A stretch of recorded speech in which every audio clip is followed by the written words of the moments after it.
मात नर्मदे हर गुरु जी। मात नर्मदे। आपका परिचय बताइएगा, आपका कहाँ से आना हुआ? हम लोग मुंबई कल्याण से आए हैं और आपको सुनते हुए लगता कि 10-15 दिन में सवालों के जवाब मिल गए और आपके दर्शन। वीडियो कैसे मिला आपको? में रहती हूँ मैं। अच्छा, पहली बार आया तो किस कपड़े में अद्भुत। आया? ऐसा भी होता है। हाँ, ऐसा भी सच है। किस कपड़े में ऐसा आया? भी होता है। नहीं, उससे कुछ फर्क नहीं अच्छा, नहीं फर्क आप पड़, बिल्कुल भी नहीं। सीधा आपने सुन लिया। ये सुन लिया और सब जवाब मिल गए। बसों की खोज समाप्त हो गई।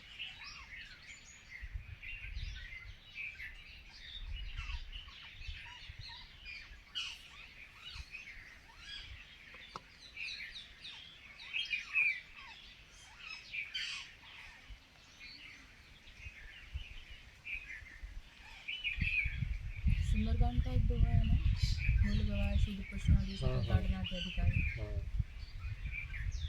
10 साल घुमाया, हाँ, जहाँ जहाँ मेरी पहुँच थी हाँ, वहाँ वहाँ मैंने पूछा। हम्म, और यही लगता था नारी के साथ इतना अत्याचार हम्म, तो तुलसीदास जी ने भी कर दिया, हाँ, तो ढोल की तरफ पीट डालो। हाँ, तो कहीं सही जवाब ही नहीं मिलता था। हाँ, फिर अभी 1-2 दिन पहले ही आपका एक सत्संग में वो सुना था, शायद यहाँ लाइव था वो, हाँ, जिसमें आपने एक्सप्लेनेशन दिया था उसका, हाँ, ढोल गवाए शुद्ध पशु हाँ, आदि का, कि फाइनली आई गॉट इट। बड़ी खुशी हुई। तब लगा कि समाज में जो पुरुष प्रधान समाज था उसने नारी के साथ इतना अत्याचार किया, तो नारी को ढोल की तरह पीटो, और वो पीट रहा है आज तक। नहीं, तो ऐसे ही लिख दिया या क्या लिख दिया, क्यों लिख दिया, वो नहीं समझ में आता था, कोई सही जवाब नहीं मिलता था। फाइनली आपको उस दिन वीडियो देखा, सुनने मिला, तब समझ में आया कि क्या है, कि नारी अलग नहीं है, नर अलग नहीं है। नहीं, नहीं, ये तो जब आपको चाहिए, ठीक है, रसपान की इच्छा है तो नारी है पुरुष है, नहीं तो न नारी न पुरुष। फिर ज्ञान अज्ञानता का ज्ञान मिला है संसार में, जब से जिए तब से। वही, अज्ञानता का हाँ, ज्ञान, खूब अज्ञानी हो जाओ, छोड़ दो जो कहाँ से आए हो, क्या कर रहे हो, इस इंसान में जियो यहाँ अच्छा, पे। इसके पहले मीराबाई भी ने तो बोल दिया था, जब एक गुरु से मिलने गई, बोले मेरे गुरु स्त्रियों से नहीं मिलते। उन्होंने कहा कि मैं तो इतना समझती हूँ कि एक ही पुरुष है, कि दूसरा पुरुष कहाँ से आया। तो कहाँ से? इससे भी बात नहीं समझ में लोगों को आई। इसमें डर नहीं है ना, क्योंकि घर से इतना भर दिया जाता है, रामायण पढ़ लो, सुंदरकांड का पाठ पढ़ लो, गीता का पाठ कर लो, ये महाभारत पढ़ लो, ये पढ़ लो, स्कूल में भी पढ़ा ही दिया, तो उसका एक्सप्लेनेशन तो किसी के पास नहीं है। रामचरितमानस में जो आप पढ़ते हैं गा गा के, हाँ ये देखो मेरी बेटी कितना अच्छे से रामायण पढ़ती है, ये प्रशंसा तो मिल जाती है, पर ये कहाँ मिलता है कि उसमें क्या लिखा हो, तुम्हें कैसे पता चला, क्या पता चला तुमको, देखो कितने अच्छे श्लोक बोलती है, ये प्रशंसा तो मिली, कितने अच्छे सुंदर गीत गाती है, कितना सुंदर भजन गाती है, पर भजन के पीछे क्या है, वो जो जानना चाहती है वो कौन दे उसको, है ही नहीं किसी के पास। नाच लो, गा लो, भजन गा लो, ढोलक बजा लो, रामायण गा लो, महाभारत कर लो, गीता गा लो, और चलो अब ये करो। तो वो जो अंदर प्यास है, वो तड़प है, वो कहाँ जाए, कौन बताए। माता पिता के बारे में तो पहले ही बता दिया, वो तो भगवान का दूसरा अवतार है, तो उनसे तो आप कुछ कह नहीं सकते, बाकी किसी से भी नहीं कुछ कह सकते, कहाँ जाएंगे।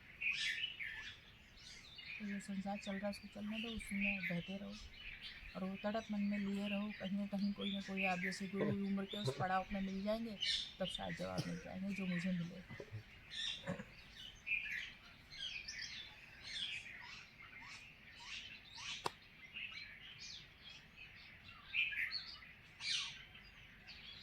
ढोल गंवार पे पूरा आपको जवाब मिल गया ना? कोई संशय है उसमें? नहीं, अब कोई संशय नहीं। हाँ, बहुत संशय रहा, 10-15-20 साल तक रहा, अच्छा, सबके हाथ जोड़े, कोई तो बताओ इसको, नारी के साथ इतना अत्याचार की बात इसे लिखी कैसे गई इसके अंदर। नहीं, सीता साथ में जाती है, उर्मिला 14 साल महल में तरसती रहती है, इसके पीछे क्या है कोई साइंस नहीं बताता। एक नारी एक ही, पत्नी एक ही है, लेकिन रूल अलग अलग है। एक पत्नी साथ में जाएगी और एक पत्नी घर पे रहेगी। सीता को गई तो उर्मिला को भी जाना चाहिए था, या उर्मिला घर पे रही तो सीता को भी रहना चाहिए था। ये डिसीजन करेगा कौन? ये पुरुष। तो हमारे मन में तो वैसी ही भावनाओं से बढ़ के बड़े हुए ना, ये अंदर ही अंदर घुटने वाले सवाल है। किससे पूछे? इसके पीछे कुछ और था जो आपसे सुनने को मिला। महात्मा बुद्ध अपनी पत्नी को छोड़ के चले जाते हैं। ये भी एक अत्याचार में एक और शामिल हो गया कि भाई दिमाग तो वैसे ही कचरे से भरा हुआ था, ये और यशोधरा के साथ भी यही हो गया।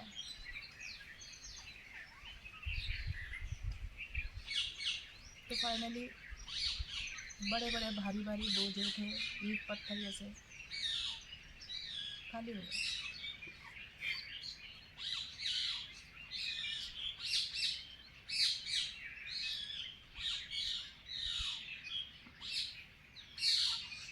और कोई प्रश्न रहा आपका? अब नहीं रहा। बड़े थे, मैं कौन हूँ, कहाँ से आई हूँ। आप रही? हाँ, अब मैं ही रह गई। हाँ, बस तो अपने आप को रखो, बस ये सबसे जरूरी है। तो यही ढूंढ रही थी, और यही अपने हाँ। आप को चारों तरफ ढूंढ रही थी, और खुद को ही ढूंढ रही थी। इसमें रामायण में पढ़ लो, अच्छा इसका है तो उसके है तो उसके है। आपने अभी 2 दिन पहले ही बोला था, कब तक यूँ करते रहोगे। कब तक? वो किसको अंदर से करें? पूरा काट डाला मेरे को कि और कब तक यूँ करते रहोगे। यही तो सिखा दिया तुमसे, यही करना सिखा दिया। सूरज को जल चढ़ाओ, उधर ये करो, उधर मत्था टेको, उधर सर छोड़ दो, उधर ये कर दो। तुम कौन हो? कभी तो बताया नहीं कि तुम भी वही हो।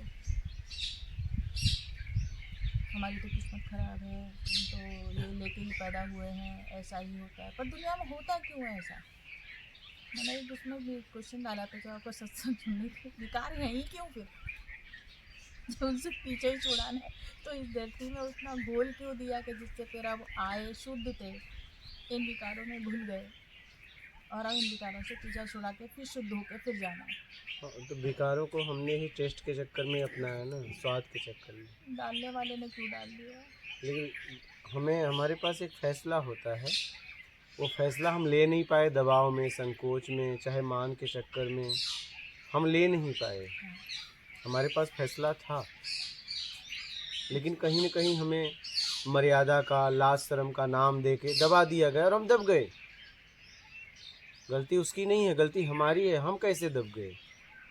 हमारे पास बुद्धि थी, समझ थी, विवेक था, हम उसका उपयोग क्यों नहीं किए? क्यों हम भावनाओं में बहे? क्यों रिश्तों में बह गए?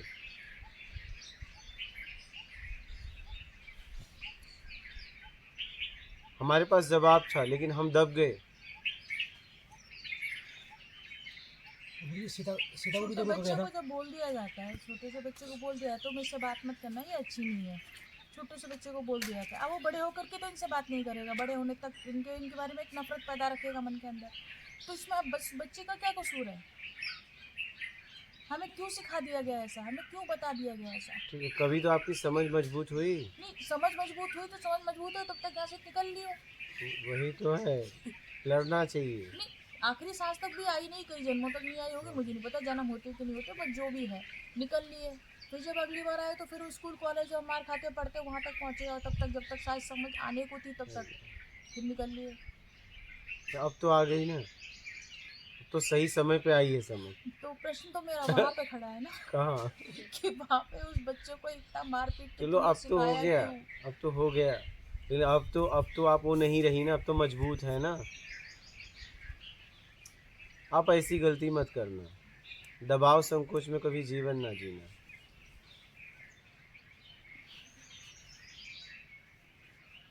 दबाव संकोच में कभी जीवन ना जीना, समझ रही हैं? चाहे वो कोई भी व्यक्ति हो, कोई भी रिश्ता हो, अपनी बात हम जहाँ रख सकते हैं और वो मेरी भावनाओं को समझते हुए देश काल स्थिति परिस्थिति में मुझे जवाब दे रहा है, वहाँ रहिए, वहाँ आपकी उन्नति होगी। और पता चला कि हर वक्त वो बिना रिश्तों में बिना मतलब का मुझे लज्जित कर रहा है, उस जगह उस व्यक्ति का त्याग कर दो। यही नर्क है। नर्क क्या है? जब आप दबाव संकोच में जीवन जीती हैं तो वही नर्क है। कभी भी जीवन में दबाव से, कहीं भी दुनिया में कहीं भी जाओ, कहीं भी जाओ, दबाव संकोच में कभी मत जीना। अपनी बात को पूरी तरह रखना, और आपकी अगर गलती है तो उसे स्वीकार करके क्षमा मांगना, और फिर दोबारा गलती ना करना।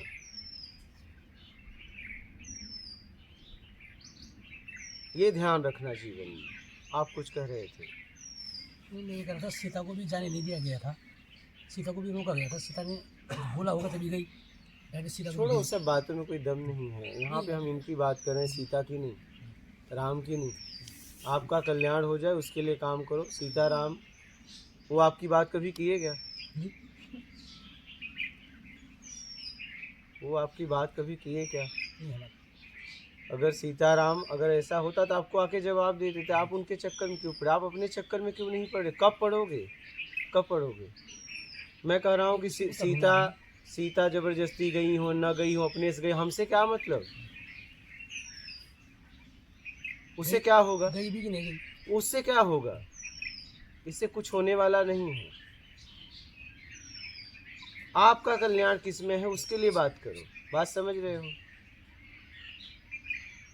तो कहने का मतलब ये है, मैं ये कह रहा था कि कभी दबाव संकोच में अब तो मत जीना।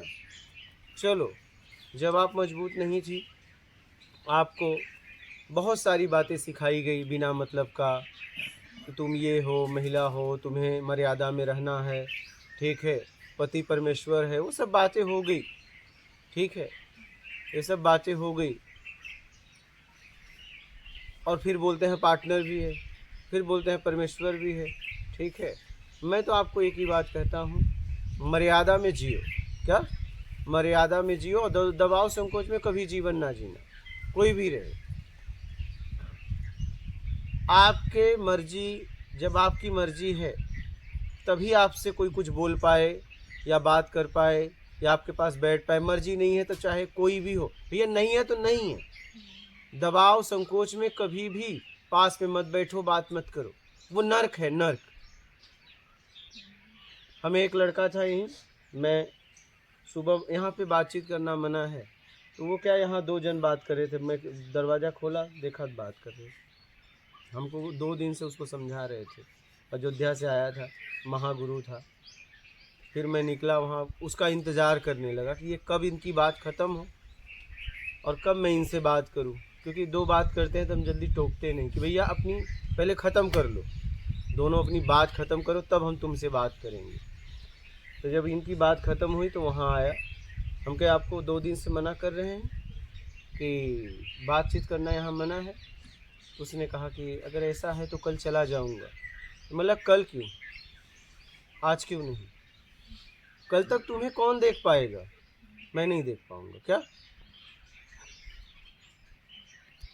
मैं कल तक तुम्हें बर्दाश्त नहीं कर सकता। कल तक कौन देखेगा? कल तक मैं तुम्हें नहीं देख सकता। फिर वो तुरंत अपना बैग भरा और फिर मैंने उससे कहा कि घर जाना। बोले मैं कहाँ जाओगे? बोले कहीं। बोला नहीं, पहले घर जाना। बात मेरी समझ लेना, मैं तुमको समझा रहा हूँ। पहले घर जाना। उसके बाप को इनके मोबाइल से फ़ोन लगवाया, बात कराया, बोला घर जाना और फिर इस नंबर पे फ़ोन करके बता देना, घर वालों से बात करा देना। और घर पहुंचा, फ़ोन करवाया, हमसे मतलब नहीं। अब बात समझ रहे हैं? बालक था, ज़्यादा वो नहीं था, लेकिन फिर भी भटक गया था। कहने का मतलब मेरा ये है, मैं इसलिए घटना बता रहा हूँ कि भैया जब हमारी तुम्हारी नहीं पटी तो फिर हम आप क्यों पास में रहें?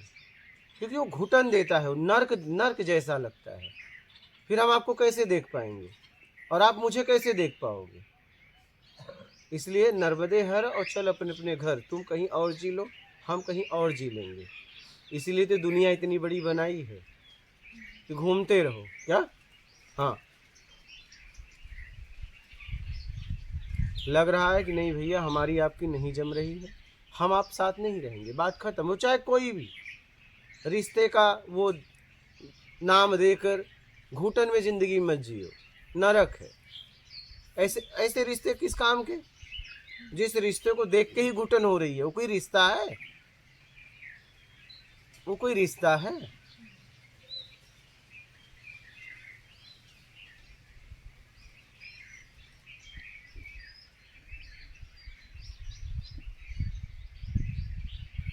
इसलिए जीवन दबाव संकोच में नहीं होना चाहिए।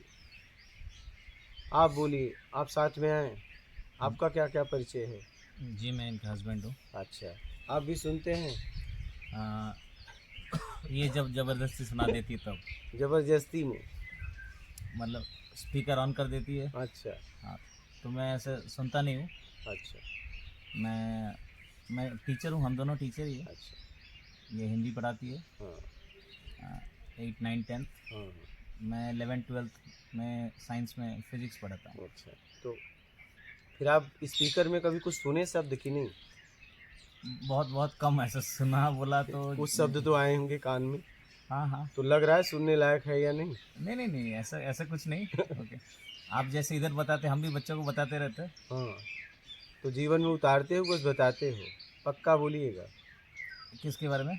आप जितना बताते हो उतना आपके जीवन में है भी कि बस बताते हो?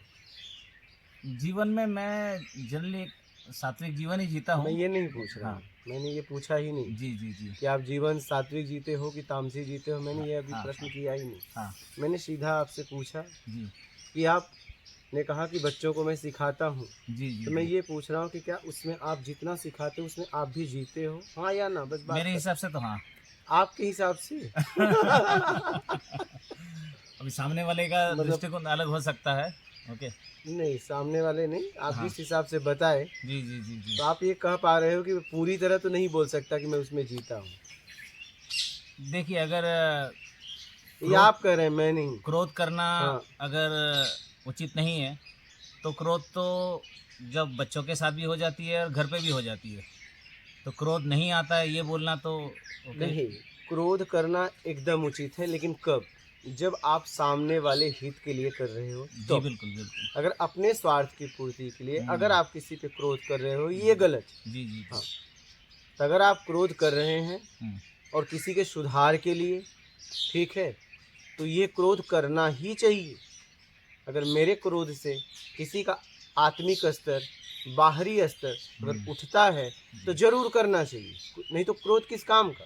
सही, सही। एक ताकत है वो एक ताकत है। क्रोध एक ताकत है और सबसे ताकतवर है। एक झटके में क्या से क्या कर देता है, बस उसे सही जगह उपयोग करिए, जी बिल्कुल। सही जगह। ज़्यादातर क्रोध का उपयोग दुरुपयोग में होता है, सदुपयोग में कम हो पाता है। बहुत समझदार व्यक्ति जिसकी समझ बहुत अच्छी है, वही क्रोध का सदुपयोग कर पाता है। क्या जी बात समझ रहे हैं? तो इसलिए क्रोध का सदुपयोग करो, खूब क्रोध करो, लेकिन किसी के हित के लिए। हाँ, अपनी स्वार्थ की पूर्ति के लिए नहीं। नहीं, फिर कोई मतलब नहीं होगा। नहीं,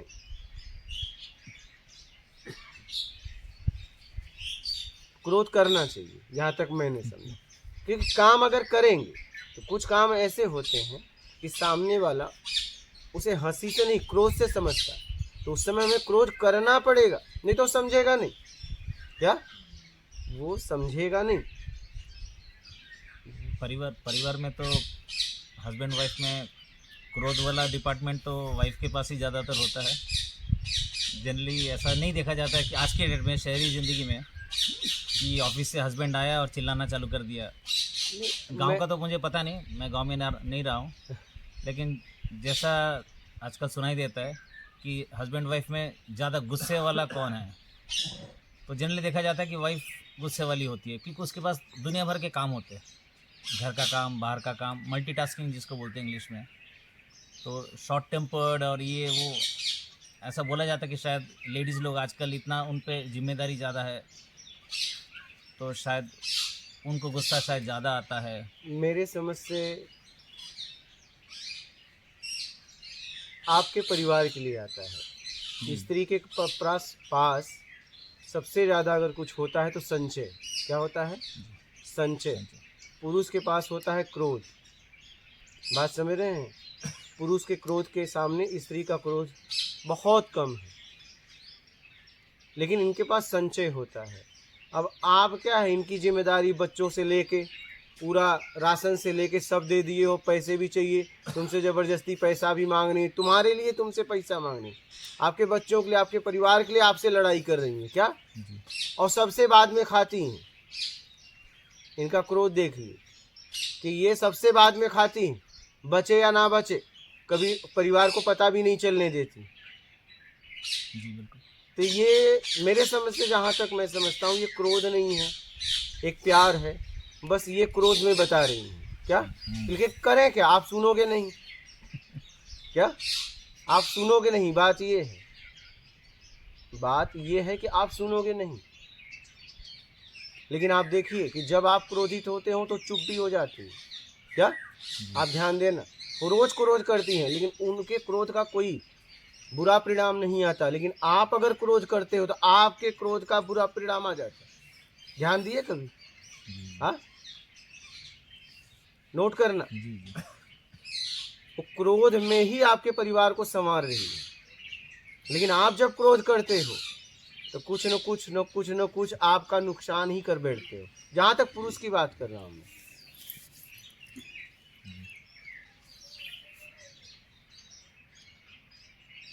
तो इनका क्रोध आपकी वजह से है,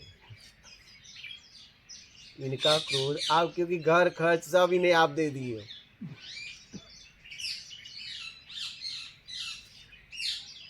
नहीं तो हमने अपने माँ बाप के लिए भी देखा कि मम्मी ज़्यादा गुस्से वाली है, डैडी चुप रहते हैं।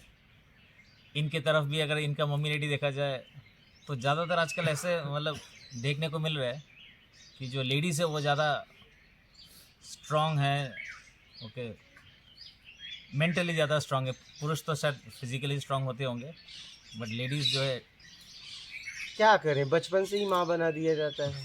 छोटा भाई है तो बस अपना नाक भरा है, लेकिन छोटे भाई का साफ करो और गिर न जाए, तो इन्हें छोटे से माँ बना दिया गया। माँ के साथ चूल्हा चौका सब करवाओ, फिर ससुराल आई तो सबसे पहले इनका लक्ष्मी की तरह सम्मान होता है, पैर पूजा जाता है, और बाद में नौकरानी बना दिया जाता है। सबसे लास्ट में तुम्हें सोना है, सबसे पहले उठना है। बताइए, ये मानसिक तनाव नहीं होगा इन्हें? बोलिए। वही बोल रहा हूँ, मल्टीटास्किंग तो इनका ही होता है। आप बताइए, आपको बेड पे ही चाय चाहिए जी, तो कौन देगा? हाँ, पुरुष का तो एक दो काम ही होता है बस। वही मैं वही कह रहा हूँ कि आप एक बात बताइए, आपके बाद में सोना है, आपसे पहले उठना है, आप बताइए। हाँ, ज्यादातर यही होता है ना। कैसा होता है कि सबसे पुरुष बाद में सोए और पहले उठे, ऐसा होता है? अभी आपके यहाँ होता है? कम बहुत। अरे कहाँ होता है? कौन पुरुष ऐसा करता है इसमें बताओ, आप करते हैं क्या? हाँ, कभी मतलब सुबह वो तो कभी, वो नहीं। हाँ, नियम की बात कर रहा हूँ, पक्का नियम की बात कर रहा हूँ। ये कभी आ जाते हैं प्यार मोहब्बत में, कुछ लेने देने के चक्कर में, वो बात अलग है, वो बात अलग है। क्योंकि पुरुष को जब मिलता है तो युद्ध भी कर लेता है, वो ऐसा है, और नहीं मिलेगा तो छोड़ देगा। वो बात अलग है कि आप किस स्थिति में करते हो। लेकिन क्या पक्का है क्या कि आप सबसे पहले जागते हो और सबसे बाद में सोते हो? ऐसा पक्का है? नहीं ऐसा ठीक, चाहे शहर में हो चाहे गांव में, लेकिन स्त्रियां आज भी सब खा लेंगे, सोने जाएंगे, वो बर्तन माजेंगी, चूल्हा घसेंगी, पूरा साफ करेंगी, और उसके बाद फिर सोएंगे। लेकिन वो सोती हैं जागने के लिए, लेकिन तुम सोते हो सोने के लिए। क्या समझना इस बात को? इसलिए आध्यात्म में स्त्री बहुत कम है, क्योंकि पुरुष लोगों ने, इस सिस्टम ने उसे सोचने का मौका नहीं दिया।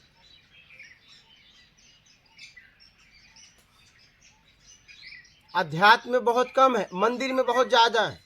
पता है क्यों? बेटा पास हो जाए, पति की अच्छी नौकरी ले, वहां भी अपने लिए नहीं है। देखो, ये आप समझ रहे हैं, वहां भी अपने लिए नहीं है। मकान बन जाए, पति का व्यापार अच्छा हो जाए, बिजनेस अच्छा हो जाए, नौकरी लग जाए, बेटा पास हो जाए, बेटा अच्छा पढ़े, ये मतलब पूरी जिंदगी अपनी लगा देती हैं उन लोगों के लिए। और वो लोग इनको कभी समझते नहीं, कभी नहीं समझते। मंदिर में सबसे ज्यादा पुरुष से ज्यादा स्त्री मिलेंगी। क्यों पता है? मांग के चक्कर में। किसके लिए? अपने लिए नहीं ना, तुम्हारे लिए, तुम्हारे बच्चों के लिए, तुम्हारे परिवार के लिए सबसे ज्यादा। अध्यात्म में ये कम आती। क्यों आती है पता है? क्योंकि इन्हें आप सोचने ही नहीं देते, इन्हें सोने ही नहीं देते। आप सोते हो बढ़िया फर्स्ट क्लास सोने के लिए, ये सोती हैं जागने के लिए। आप समझ रहे हैं? अगर एक दिन ये तुम्हारे बाद उड़ जाए परिवार के बाद, तब देखो, तब इन पे देखो पूरा परिवार टूट जाएगा। लेकिन आप 11, 12, 1, 2 बजे उठो ना, बेटा तबीयत खराब है क्या? माँ आएगी, बेटा तबीयत बुखार उखार है क्या? इनको अगर लेट हो जाए तब देखो, इनको कोई ऐसे पूछने जाता है? हाँ, कि बहू क्या हुआ, बेटी क्या हुआ, कुछ बुखार उखार है क्या? हाँ, नहीं, कोई नहीं पूछने जाता। मैंने देखा है, अपने परिवार में खुद देखा है, अपनी बहन के यहाँ खुद देखा है, बीमार अवस्था में भी भोजन बनवाना। ये आपने भी किया होगा, पता नहीं शर्म नहीं आती आप लोगों को, कैसे भोजन ग्रहण करते हैं। एक बीमारी अवस्था में भी आपको लिए भोजन, पता चला कि बुखार का टेम्परेचर हाई, लेकिन भोजन बना रही और आप बढ़िया से खा रहे हो। पता नहीं आप, मतलब आप में क्या है, मतलब कितना राक्षस प्रवृत्ति चली गई है कि ये एक व्यक्ति बीमार अवस्था में आप, अच्छा चड्डी भी धो रहा है, कपड़े भी धो रहा है, दवा भी ले रहा है, और आप उसे सारा काम करवाते। आप करवाए हो या नहीं? ये स्थिति कभी हुई है आपके घर में कि नहीं? ये टेबलेट लेते हुए आपका काम की है? जी बिल्कुल। आपको आपको कभी शर्म नहीं आई? नहीं आएगी, क्योंकि आप इतना सोचे ही नहीं। एक बीमार व्यक्ति के साथ हम भोजन कर रहे हैं, उसके हाथ का कपड़ा भी दिलवा रहे हैं, पोछा भी मार रही है। सोचिए बात, समझिए इस बात को। अगर हम अपने स्तर को देखेंगे, पुरुष अपने स्तर को देख ले अगर पूरी तरह, तो उसे शर्म आने लगेगी।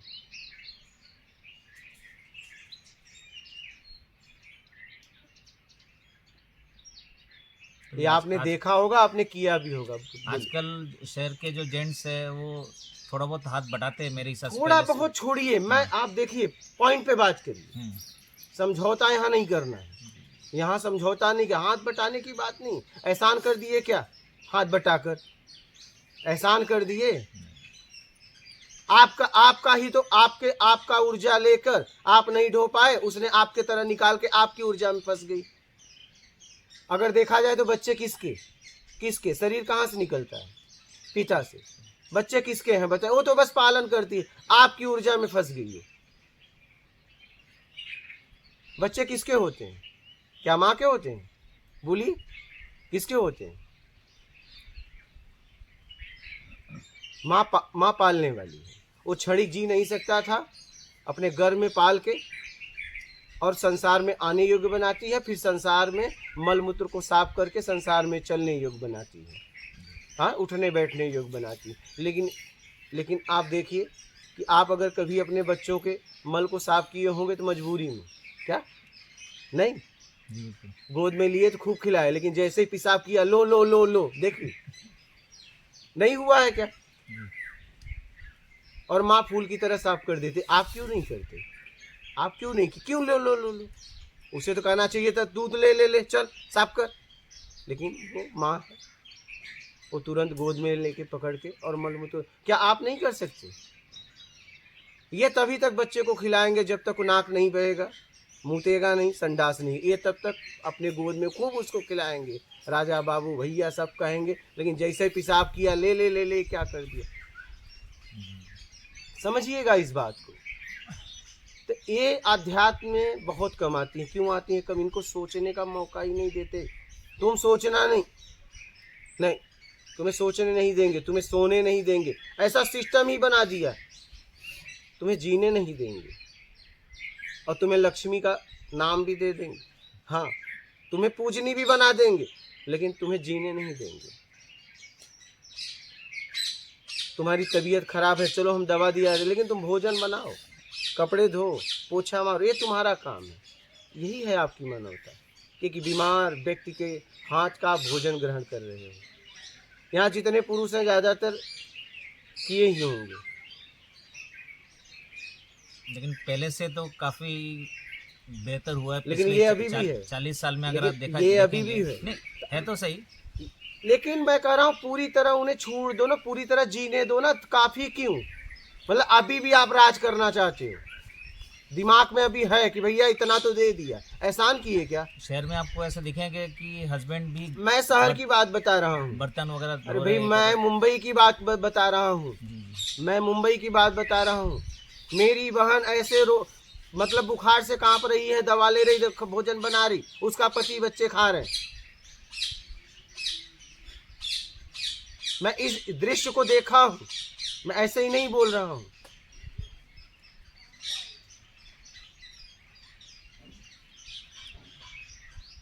आपको लगता है एक बीमार आदमी के हाथ का भोजन करना चाहिए कि उसे भोजन कराना चाहिए? जी, बताइए कराना चाहिए। फिर। और कोई एहसान कर दिए, बहुत बदलाव आया, बहुत, तब कांप रहे हो आप लोग। आज भी सुनिए, आज भी लड़कियां रात को अभी भी पुरुषों के डर से नहीं निकल पाती। बिल्कुल सर, शहर अच्छा, में भी। किसका डर है बताइए? किसका डर है? जानवर का डर है? एक पुरुष का ही डर है। जी, एक पुरुष का डर है। मतलब पुरुष इस पृथ्वी पर, मैं बोल सकता हूँ कि अगर राक्षस कोई है तो पुरुष। मतलब आज भी कोई लड़की 2 बजे रात को लड़का निकल जाएगा, कोई खतरा है? नहीं, स्त्रियों से कोई खतरा है? नहीं। लेकिन लड़की निकल जाए तो आप खुद कहोगे बेटा बेटी जल्दी आ जा। नहीं, किसका डर है? क्या स्त्री का डर है? किसी पुरुष का डर है। समझना इस बात को।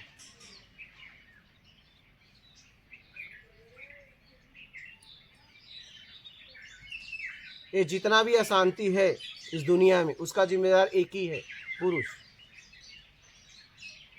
आज भी बहन बेटियां रात को निकल नहीं पाएंगी। आप लग रहा, चाहे शहर हो चाहे कहीं भी हो, आज भी उन्हें डर है, आज भी उन्हें भय है। एक चौराहे पे अनेक स्त्रियां खड़ी हो, एक लड़का सुरक्षित आ जाएगा नहीं, लेकिन अनेक पुरुष खड़े हो, वो महिला आपको लग रहा है? सब घूर के उसे देखते हैं कि अगर पा जाए तो नोच ले। सबसे ज़्यादा पुरुष अगर काम भाव और सबसे ज़्यादा अगर करता है तो आँखों से, सबसे ज़्यादा शोषण करता है आँखों से, शरीर से कम करता है, आँखों से ज़्यादा। सबसे ज़्यादा भोग आँखों से करता है वो। इससे हमें आपको निकलना होगा। क्या? जब हम इन्हें देखें तो देख पाएं, इन्हें इनके लिए देखें। इस शरीर में भी आत्मा है, क्योंकि इन्हें पता चलता है, जब आप इन्हें देखते हो तो ये आंखों से पता चल जाता है कि आप इन्हें किस भाव से देख रहे हो। ज़्यादातर पता ही चल जाता है। तो अपने आप को ऐसा बनाओ कि आप इन्हें देख पाओ, इन्हें देख पाओ। क्या? हाँ, इन्हें देख पाओ। शरीर को पार करो, शरीर को पार करो।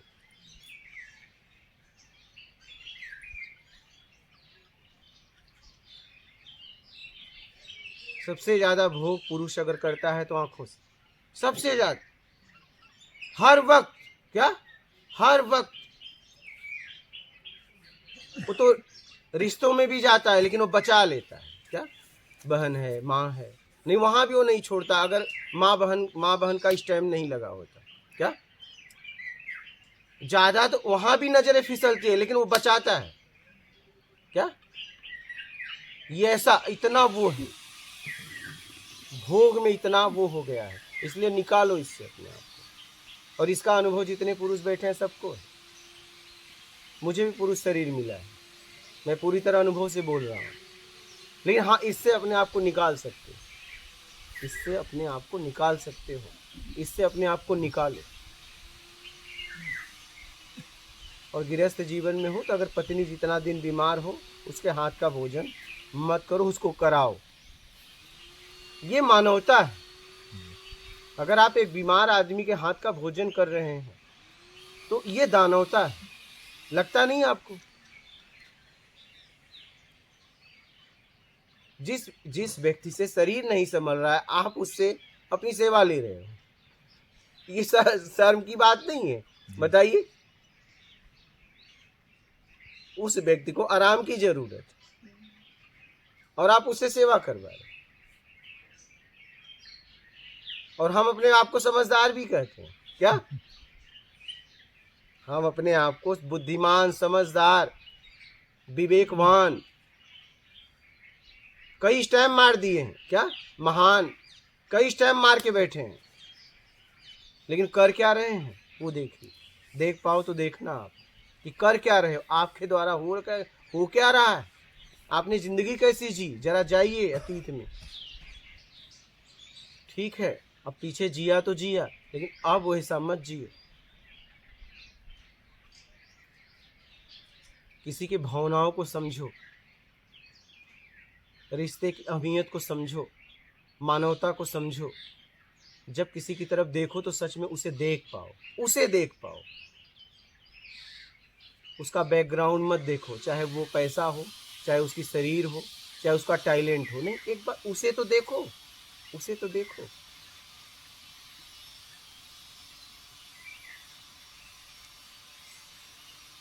बोलिए आप। जी बिल्कुल।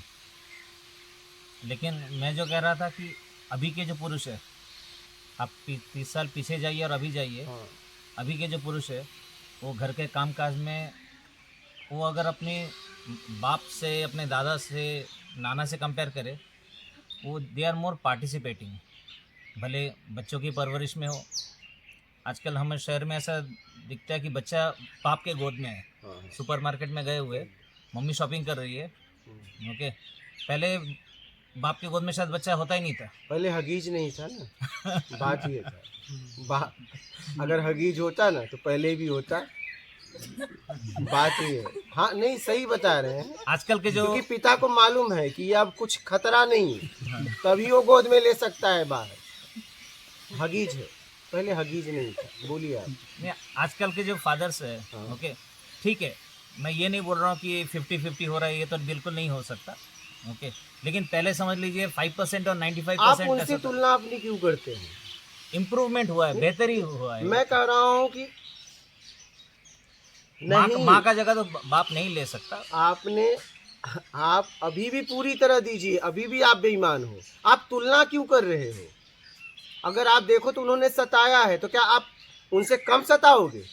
मतलब सताने की इच्छा अभी भी है कि मैं उनसे कम सता रहा हूँ, लेकिन सताऊंगा, क्योंकि जब तक नहीं सताऊंगा तब तक मैं अपने आप को मर्द नहीं कर सकता। बात ये है, जब तक चड्डी नहीं धोएगी तब तक मैं मर्द नहीं कर सकता अपने आप। क्या बात ये है? मतलब सताओगे पक्का। आप उनसे अपना कंपेयर क्यों कर रहे हो? आप उनसे अपनी तुलना क्यों कर रहे हो? आप मुझे बताइए, क्यों तुलना कर रहे हो? एक निचले स्तर के व्यक्ति के साथ अपनी तुलना आप क्यों कर रहे हो? बोलिए। अगर उन्होंने, पूर्वजों ने हमारे माँ बहनों को सताया है, अब हम उनसे तुलना करके हम कम सता रहे हैं, लेकिन सताएंगे तभी मुझे लगेगा कि नहीं मैं कुछ हूँ। हाँ,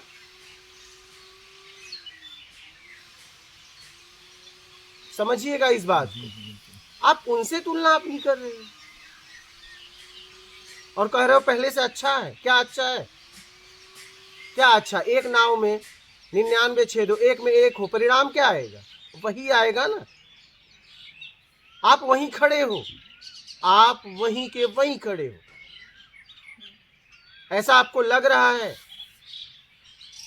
आप वहीं के वहीं खड़े हो, बस आपने तरीका चेंज कर दिया है, कुछ बदलाव कर दिया, लेकिन वहीं खड़े हो, खड़े वहीं हो। इसलिए अभी भी निकल लो, आपके पास समझ है, निकल लो, अभी भी निकल लो, निकल सकते हो बहुत आसानी से। और नहीं निकलोगे तो कितना पढ़ाई लिखाई कर लो, जब आप किसी को सताते हो तो उसका शरीर अपने आप आपको श्राप देता है, उस चाहे या ना चाहे, उसके बस में। यहाँ श्राप या आशीर्वाद किसी के बस में नहीं। आपको कोई आके सम्मान देगा, एक गिलास पानी पिलाएगा, आपको बैठाएगा, आपके अंदर से उसके लिए जब जरूरत पूरी करेगा आशीर्वाद निकलेगा। और आके बिना मतलब का आपको कोई धक्का मार देगा, आप नहीं भी चाहोगे तो भी उसके लिए श्राप निकलेगा। वो चाहे आपकी स्त्री हो, चाहे बहन हो, कोई भी हो, अगर आप उन्हें दबा रहे हो तो उनके अंदर से आपके लिए ऊर्जा निकल रही है सताने वाली। बात समझ रहे? और आपका जीवन होगा आसान। इसीलिए सबसे ज्यादा जीवन पृथ्वी पर किसका आसान है पता है? पुरुषों का। क्या? सबसे ज्यादा। ये बेचैन होके पागल की तरह घूम रहे हैं। क्या?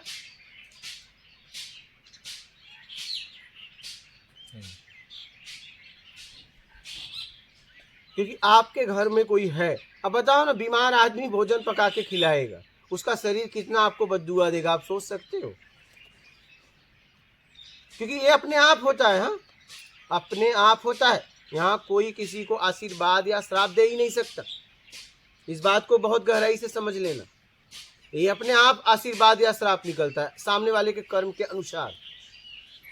ये किसी के बस में नहीं है कि आपको आशीर्वाद या श्राप दे दे। नहीं, आपका जैसा कर्म, आपका जैसा कर्म वैसा सामने से ऊर्जा निकलती है। तो आप उनसे तुलना क्यों कर रहे हो बताइए? खड़े तो वही हो, आपको नहीं लग रहा है क्या? बोलिए। जी बेहतर तो हो ही सकता है और बेहतर हो सकता नहीं है। पूरे, अरे फिर वही बात, आप परसेंटेज में क्यों जाते हो? या तो हाँ या तो ना, या तो मैं हाँ में खड़ा हूं या तो ना में खड़ा हूं। सीधी सी बात है। आप परसेंटेज में क्यों? आप परसेंटेज में क्यों देना चाहते हो भाई? क्या आप इनके मालिक हो? नहीं, आप क्या हो बताइए? आप क्या इनके मालिक हो कि इनके जीवन का फैसला आप ही करोगे? क्या इतनी इनकी स्वतंत्रता नहीं है कि अपने जीवन का फैसला खुद कर लें? बहुत दे दिया हमने छूट, अरे वाह क्या बात। ये तो मालिक है कि छूट दिया हूं तुम्हें, और ये भी अगर ज्यादा हुआ तो खींच लूंगा। और ये अगर अपनी ताकत देखें तो मैं आपको बताता हूं, जितने यहाँ पुरुष बैठे हैं, जिस ऊर्जा को आप अपने शरीर में रख नहीं पाते हो, आपके जैसा बना के निकाल देती। ये ताकत आप में नहीं, ये ताकत आप में नहीं। और उनमें ये भी ताकत है कि अपने शरीर से पाल भी सकती। ये ताकत पुरुष में नहीं, लेकिन इन्होंने अपने ताकत को समझा नहीं। इनकी मानसिकता में गुलामी डाल दी गई कि पति परमेश्वर है। एक जगह बोल रहे थे ऐसे, भाई पंडित लोग बैठे थे, बोले पति परमेश्वर है। तो बोला क्या पत्नी डाइन है क्या? वो भी तो देवी है। हाँ नहीं, वो क्या है? आप ऐसा क्यों नहीं बोले कि ऐसा क्यों नहीं बोलते कि स्त्री देवी है? ऐसा कहो, ऐसा कहो अपनी स्त्री को कि तुम भी देवी हो। अगर तुम मुझे परमेश्वर मान रही हो तो तुम भी देवी हो, आप उसे कहिए नहीं। और ये भी देखो भोली भाली, इतना सताने के बाद भी यही कड़ुआ चौथ रखती हैं कि आपकी उम्र और बढ़े। देखिए, हाँ उम्र भी बढ़ा रही, तुम और मुझे सताओ। अच्छा मैं महिला नहीं रहा तो मैं तो ऐसा व्रत रखता तू जल्दी निकल। हाँ क्या करेंगे ऐसे एक साथ जी कि तू जल्दी निकल। कोई ऐसा व्रत बताओ भाई कि जल्दी निकले और हम जी सके, हम जी सके। क्या मतलब ऐसे व्यक्ति के लिए कड़ुआ चौथ रखना? पुरुष भी तो रख सकता है भाई कि मेरी पत्नी की आयु बढ़े। पता नहीं ये कौन सी पागल है कि हम इनके पहले मर जाओ। मरने के लिए भी तैयार, उसके लिए जिसका जीवन भर जिसने इसका शोषण किया उसके लिए कहती हैं, मन्नत भी मांगती हैं, मुझे वरदान दो। किसका सौभाग्यवत बताइए? ये इनसे पहले मरने के लिए भी तैयार है। सुहागन, बताइए सुहागन मरना चाहती हैं। सही है। हाँ, और ऐसा नहीं कि ये तुम्हारे लिए तड़पेंगे, ये तुम्हारे जाते ही कहीं खोज लेंगे। क्या? हाँ ये तो तैयार हैं। ये तो जीते जी खोज रहे हैं। समझिएगा इस बात को, आप इस बात को समझिए, गहराई से समझिए। आप कहाँ खड़े हो ये देखिए। या तो आप हाँ में या तो ना में, आप वहीं के वहीं खड़े हो और कह रहे हो कि 40 साल से पहले से अच्छा है। अब क्या अच्छा है? अभी भी वही हाल है, अभी भी वही हाल है। अभी भी नहीं निकल सकती है। अभी भी अगर ये निकल रही हैं और अंधेरा है, कई लड़के लोग हैं वहाँ कोई नहीं, तो ये एकदम रोम रोम इनका कांपने लगता है। कुछ हो या ना हो, लेकिन ये है डर। ये डर अभी इनके अंदर से निकला नहीं है। और उसका जिम्मेदार कौन है? पुरुष समाज।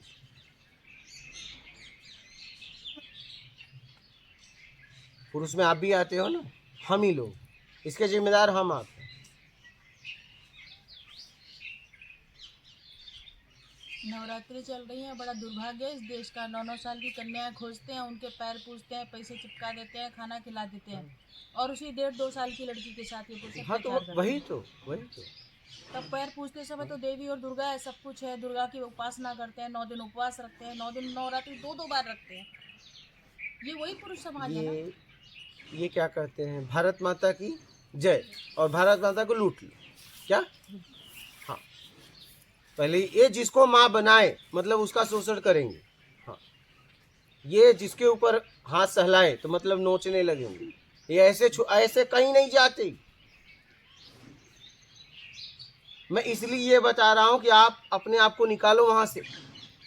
आप भी वहीं खड़े हो, निकालो कैसे भी अपने आप को निकाल सकते हो, निकालो और पूरी तरह, हाँ या ना, तुलना मत करिए।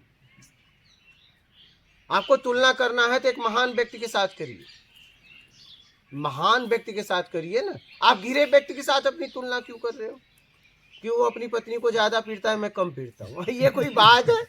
अरे वो रोज पीटता है, मैं महीने में हफ्ते में रविवार को पीटता हूँ।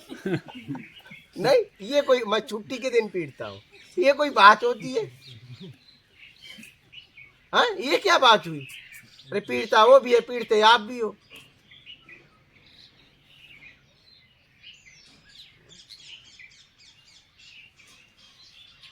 तो आप देख पाए तो देख पाए आप कहाँ खड़े हो। शिक्षित होने के बाद भी देखो कहाँ खड़े हो आप। ये शिक्षा किस काम की? ये शिक्षा किस काम की? ये तो बस हम पैसा कमा रहे हैं, बढ़िया बस। शिक्षा तो उसे कहते हैं, संस्कार उसे कहते हैं, हमारे साथ रहने वाले पूरी तरह प्रसन्न, बस इसे शिक्षा कहते हैं। हमने तो शिक्षा भी ले ली है बस पैसा कमाने के लिए, बस पैसा कमाना। मुझे ऐसी शिक्षा चाहिए कि बस लोगों ने अपने आप को एकदम ATM मशीन बना रहे कि भैया, पिताजी ने कहा कि देखो भैया हम 25 फेंक रहे थे, तुम 50 फेंकना। क्या? नहीं, मैं ऐसा ही ATM लेके घूम रहा है, तुम सिल्वर में जाना, तुम गोल्ड में जाना। नहीं, हाँ, तुम्हारे अकाउंट से महीने का मेरे 25 आया, तुम्हारे 50 आना चाहिए। फिर उसको बोल रहे हैं कि लाख के नीचे आना नहीं चाहिए। तो अपने आप को मशीन बना दी है लोगों ने। शिक्षा किस लिए ले रहे हैं बताइए? अरे शिक्षा का मतलब जीवन को उचित तरीके से जीना। शिक्षा का मतलब ये होना चाहिए। अगर शिक्षा से मैं बता रहा हूँ, आप बहुत पैसा कमा ली और गेहूं की रोटी खाओगे चले जाओगे, तो क्या मतलब? और साथ रहने वाले घुटन से जिए, इससे अच्छा तो तुम ना पढ़े होते। अगर आपके जीवन में ऐसा है तो, और पता चला कि नहीं, आप जाते हो, पढ़ा के आते हो और अपने परिवार के बैठकर 1-2 घंटा परिवार से बात करके उनकी भावनाओं को समझते हो, तब कोई बात है। पैसा पैसा पैसा, पागल। ये इंदौर से कल आए थे, अरे अभी भी 66 साल में अपने आप को नहीं छोड़े। बोले अभी भी फैक्ट्री जाते। मतलब क्या जरूरत है भैया, अब तो छोड़ दे अपने आप को।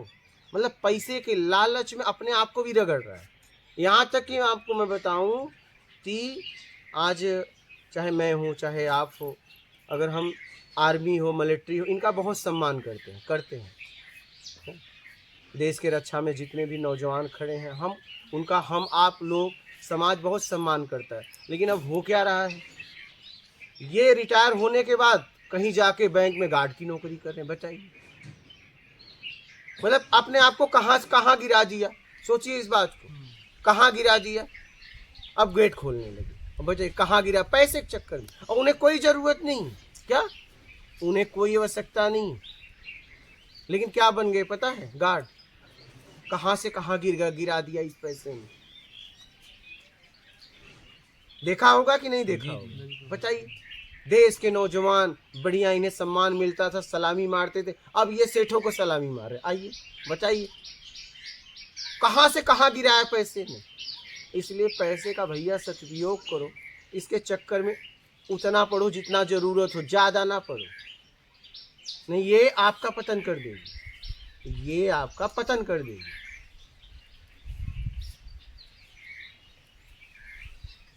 अब तो हालत ये है कि आप सामान इतना महंगा लगा रहे हो, जरा सा उस पर खरोंच लग जाए फिर देखो, जिंदा आदमी को आप छोड़ोगे नहीं।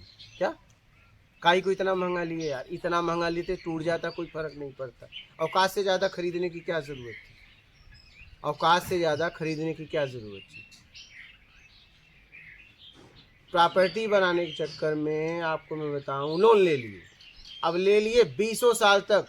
अब सीनियर कुछ भी बोलेगा क्योंकि नौकरी गई तो ये भी चला जाएगा जितना भरा हूँ। अब सुन सुन के नौकरी करना पड़ रहा है, ये हालत हो गई। मतलब खुल के जी नहीं सकते, क्योंकि अगर नहीं लिया होता और अपनी क्षमता में रहते तो कभी भी बोलते हम जा रहे हैं, नहीं करेंगे काम। लेकिन अब सुन के करना पड़ रहा है, क्यों?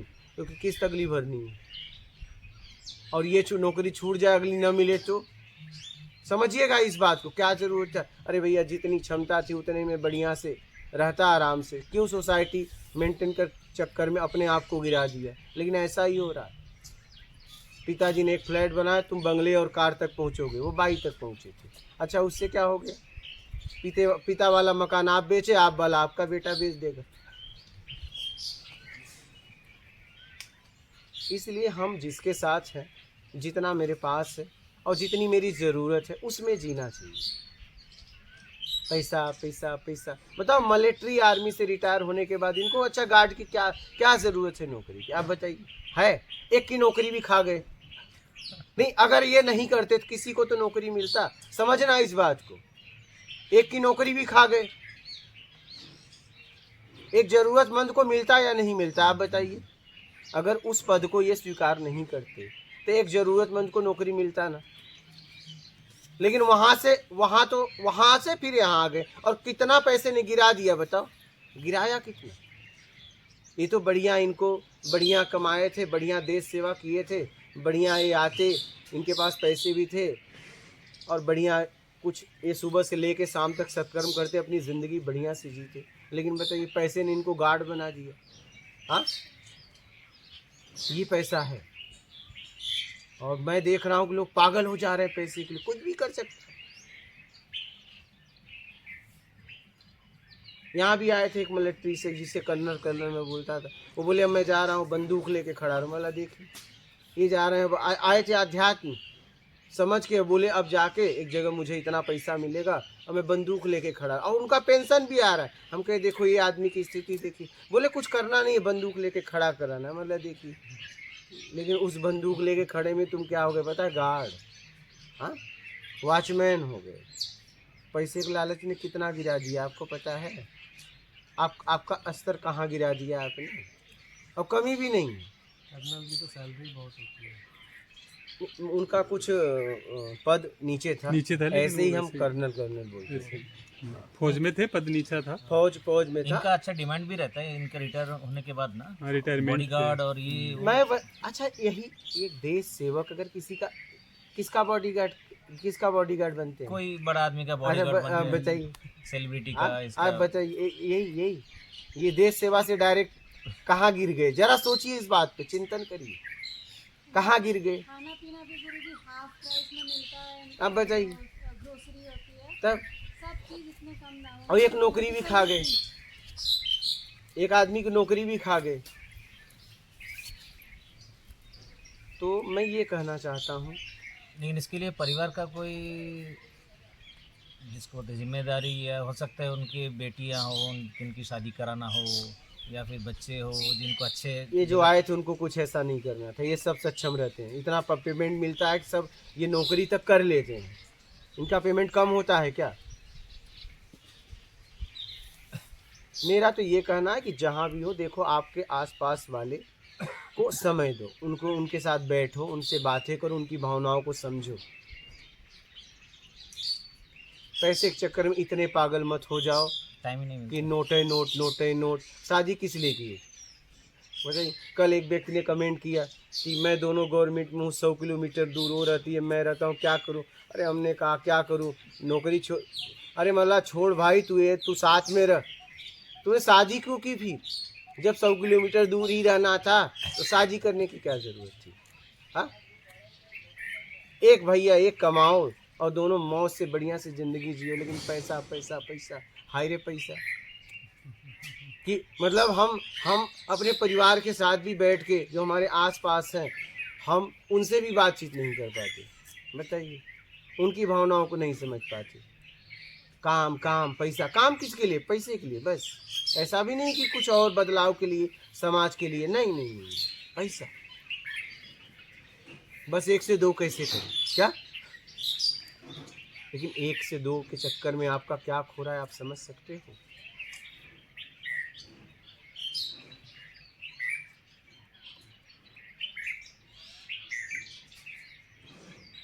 जिंदगी इस चक्र में सबका ऐसा फंसा हुआ है कि ऐसा लगता है कि ये हो जाए फिर आराम करेंगे, कि तब तक दूसरा कुछ आ जाता है। आपको वो करने की ज़रूरत नहीं, काश आप आराम करते। क्या आप आराम करते? वो करने की कोई आवश्यकता ही नहीं थी। अगर आप देखोगे तो बेमतलब का कर रहे हो। मैं भी घूमता था तो मुझे लोग ज़बरदस्ती पैसा देना चाहते थे, तो मैं बोला मैं करूँगा क्या? तो बोले धर्म में खर्चा करना। बोला देखो मैं धर्म में खर्चा करने नहीं निकला हूँ, मेरी जितनी ज़रूरत है मुझे आ जाता है और मैं ये पैसा नहीं लूँगा, तुम जाके करना। हम कहे कौन ढोएगा तुम्हारा पैसा? तुम्हारा पैसा कौन ढोएगा? क्योंकि मुझे जितने लोग देते हैं मैं उनसे बोल देता हूँ मैं खाता हूँ, ठीक है। अब तुम्हारा पैसा मैं जेब में डालूँ धर्म खर्च के लिए, और कहीं जेब से गिर गया तो वो भी खतरा, और मैं खा भी नहीं सकता। क्या खा भी नहीं सकता? तो एक इसमें अपना रखूँ, इसमें तुम्हारा रखूँ, और कहीं इधर उधर ना हो जाए, क्योंकि तुमने धर्म में खर्चा करने के लिए दिए। अब मुझे किसी आदमी को ढूंढना पड़ेगा। अब आदमी को जब तक नहीं मिलेगा वैसा, तब तक तुम्हारा पैसा मेरे लिए बोझा। तो भैया हम तुम्हारे पैसे को नहीं पकड़ेंगे, हम नहीं लेते थे। हम कहे हम नहीं ढोएंगे, हमसे नहीं ढोया जाएगा, आप अपने पैसे को जाके धर्म में लगा दो। मुझे जितना खिलाना है खाओ, लाओ, मैं खा लेता हूँ क्या, लेकिन मैं तुम्हारा लेके नहीं जाने वाला। सीधी सी बात है, जितना मेरे पेट में आएगा उतना खा लूँगा, लेके नहीं जाऊँगा, बोझा नहीं ले जाऊँगा, हमसे नहीं ढोया जाएगा। मेरा कहने का तात्पर्य है कि आपकी जितनी ज़रूरत देख लो, उतना कमाओ, खत्म बात।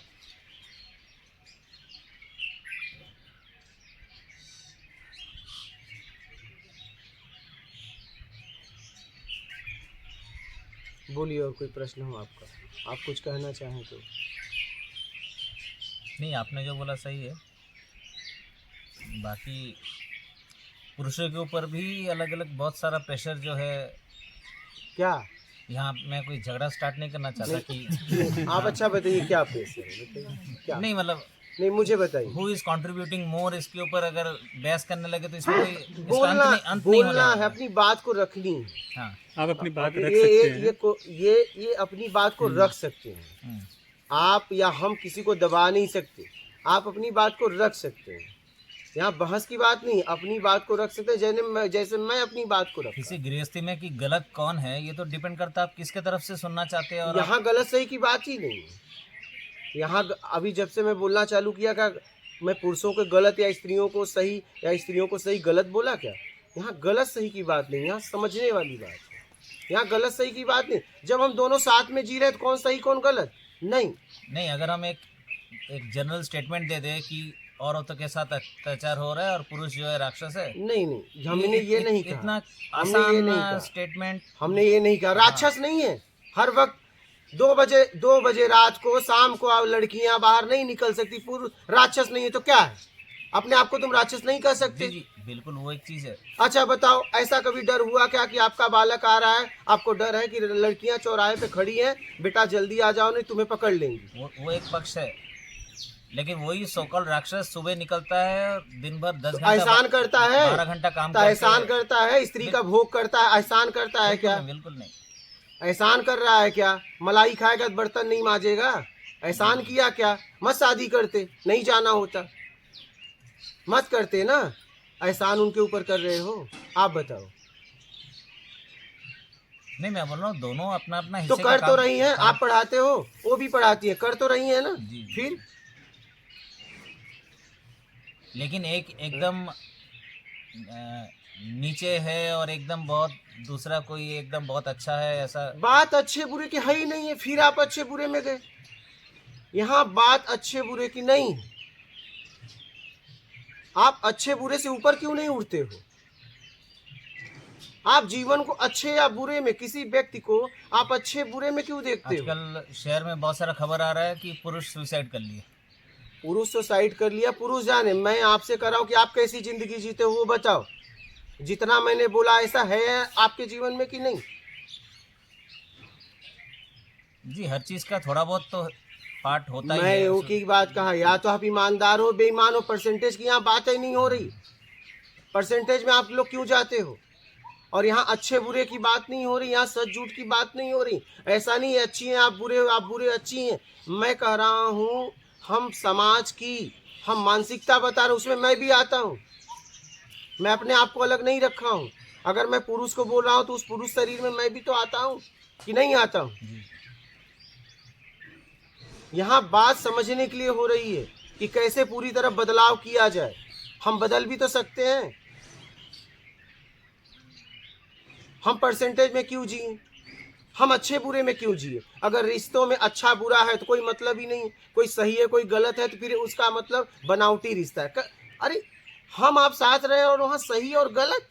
आप किसी भी परिवार में जाके पूछिए, पुरुष जितना कमाता है उसका कितना हिस्सा वो अपने आप पे खर्चा तो किसके करता लिए कमाता है? पत्नी के लिए, बच्चों के लिए। पत्नी के लिए कमाते हो कि अपने बच्चों के लिए कमाते? किसके बच्चे हैं? तुम्हारे हैं, उसकी तो है नहीं। उसको तो भ्रम हो गया। इसी भ्रम को तो मैं तोड़ना चाहता हूँ। अगर ये टूट जाए इनका तब। इनके बच्चे ही नहीं हैं, बच्चे तो तुम्हारे हैं। काश इनका ये भ्रम टूटता।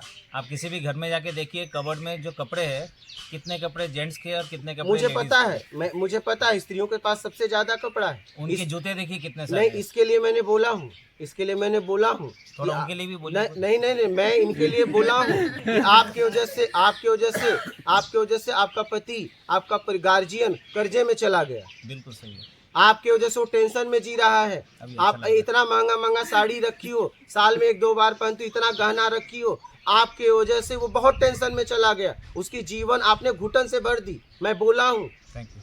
मैं बोला भी हूँ, पहले भी बोले हैं। मैं पहले भी बोला हूँ कि आपके वजह से आप वो साड़ी, वो अभी कुछ दिन पहले भी बोला था। हम कहे 20-20 हज़ार की साड़ियाँ आप लोग लेते हो और साल में 1 बार पहनते हो, और वो सामने वाला गार्जियन की जिंदगी कैसी होती है, नर्क हो जाती है बढ़ते बढ़ते। जरूरत ही नहीं, आप इतना कपड़ा क्यों लेते हो? मैं बोल चुका हूँ, ऐसा नहीं है। मैं इसलिए बोल रहा हूँ कि हम लोग इससे निकलें। हम लोग कैसे इससे निकल जाएं और अपना आत्मिक कल्याण कर लें, हम इसलिए बोल रहे हैं। हम कहाँ फंसे हैं, हम इन्हें देख पाएँ तो इन्हें देख पाएँ। अगर हम इन्हें देख रहे हैं और हम भोग के दृष्टिकोण से देख रहे हैं, इनमें इनका नुकसान नहीं, मेरा है। मैं गिर रहा हूँ, मेरी ऊर्जा खत्म हो रही है और मिला कुछ नहीं। आप बात समझ रहे हैं? मैं ये कहना चाहता हूँ, इनका क्या हुआ? हाँ, इन्हें भी जरा सा घुटन हुई, लेकिन अब वो घुटन आदत में बदल गई है। क्या अब वो घुटन इनका आदत में हो गया कि यार चल ये सब ऐसे हैं, कोई फिक्र। अब इनको फिक्र नहीं, लेकिन तुम गिर रहे हो। क्या मैं इसलिए बता रहा हूँ कि हमारी ऊर्जा बच जाए, कि जब हम इन्हें देख पाएँ तो देख पाएँ। जब हम इन्हें देख पाएंगे तो हमारी ऊर्जा खर्च नहीं होगी। आप समझ रहे हैं? वो ऊर्जा हम कहीं और लगाएंगे। हम इसलिए एक बात कर रहे हैं। और इनकी तो आदत पड़ गई है, इनकी तो आदत पड़ गई। अब इन्हें कोई फर्क नहीं पड़ता, अब इन्हें कोई फर्क नहीं पड़ता, क्योंकि घुमा फिरा के 99% लोग ऐसे हैं, आंखों से भोग ही करते हैं। तब इनकी आदत पड़ गई है इन्हें। लेकिन आपको बहुत फर्क पड़ता है, क्योंकि आपकी ऊर्जा खर्च हो रही है। आप समझ रहे हैं? और स्त्रियों पे मैंने बोला है कि भैया गहने कम करो, जितनी जरूरत साड़ी कम करो। मुझे पता है आपके घर में चाहे जितने पुरुष बैठे हैं, महिला के पास बहुत साड़ियाँ हैं, बहुत कपड़े हैं, बहुत गहने। आपके पास एकदम ज़रूरत में तो और ज़रा सा ज़्यादा होगा, लेकिन इनसे तो कम ही रहता है। इनको ये आदत बदलनी चाहिए। पहले मैंने बोला ना, आपने कहा क्रोध, हमने कहा नहीं, क्रोध पुरुष में, इनमें संचय का भाव बहुत होता है। पहले बोला ना, इसके पहले मैंने बोला ये बात, इनमें संचय का भाव बहुत ज़्यादा रहता है।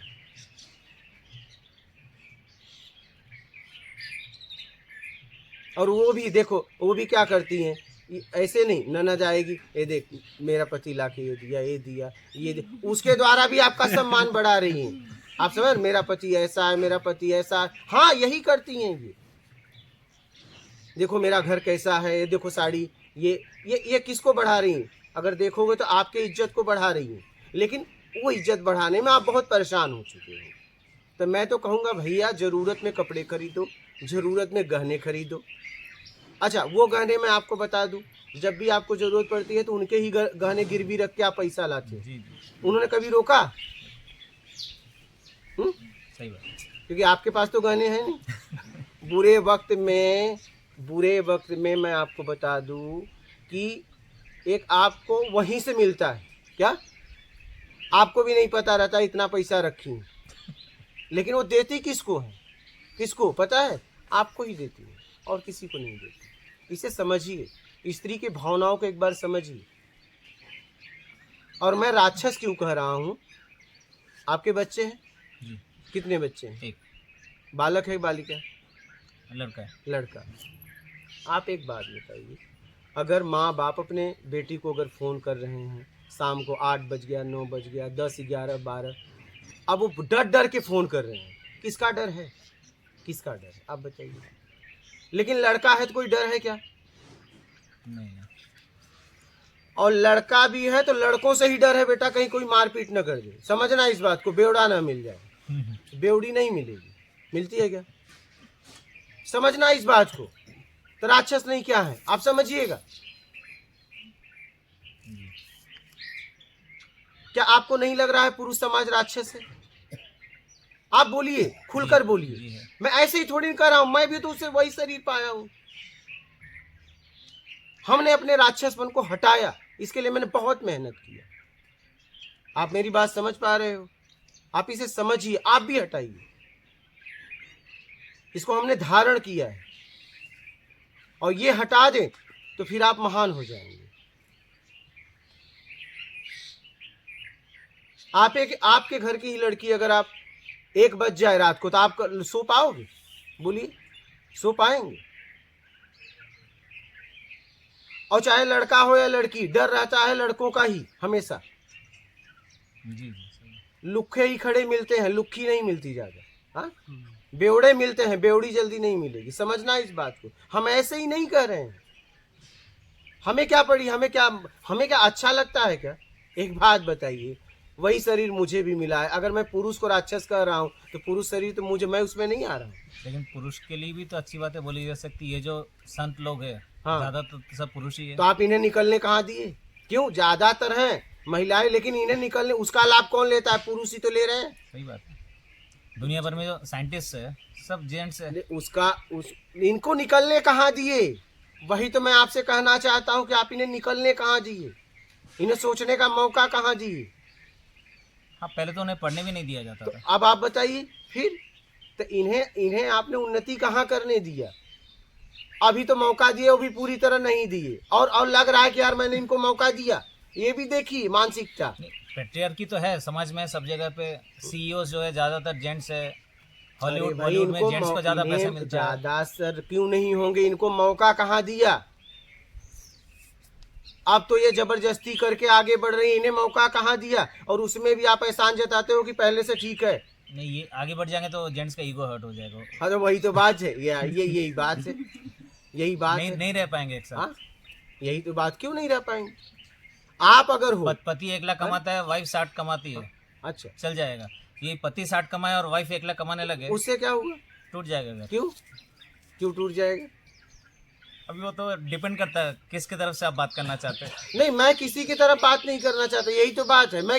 अच्छा एक बात बताओ, मैं किसी की तरफ से आपको लग रहा है बात कर रहा हूँ क्या? नहीं, लेडीज को भी ऐसा लगेगा कि मैं अगर 1 लाख कमाती हूँ तो मेरा हस्बैंड तो 2.5 लाख कमाना चाहिए। अब वो लेडीज जाने, और मैं कह रहा हूँ हस्बैंड 60 कमा, लेडीज 1 कमा रहे तो बढ़िया है। उसमें क्या हुआ? आ तो घर में ही पैसा रहा है, आ तो घर में ही रहा है, उपयोग तो आपके परिवार पे ही होगा। और ये जितना भी बचाती हैं आपके लिए बचाती हैं। इनका गुल्लक आपके काम के लिए टूटता है क्या? इनके लिए नहीं क्या? इनके लिए नहीं। हाँ, इनको कुछ लेना होगा तो आप ही से जिद करेंगे, वो गुल्लक नहीं तोड़ेंगे, वो गुल्लक टूटेगा आपके लिए। हाँ, आप देख लेना आपके घर में अगर ऐसा हुआ हो तो।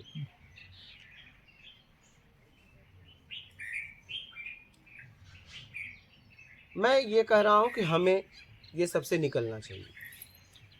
अगर मैं कह रहा हूँ कि अगर हम कहते हैं कि ये देश को हम माता बोलते हैं, तो हमारे देश में स्त्रियाँ अगर 24 घंटे में कभी निकले और हमें कोई फिक्र ना हो, मैं ये कहना चाहता हूँ। मुझे कोई फिक्र ना हो, बस मैं ये कहना चाहता हूँ।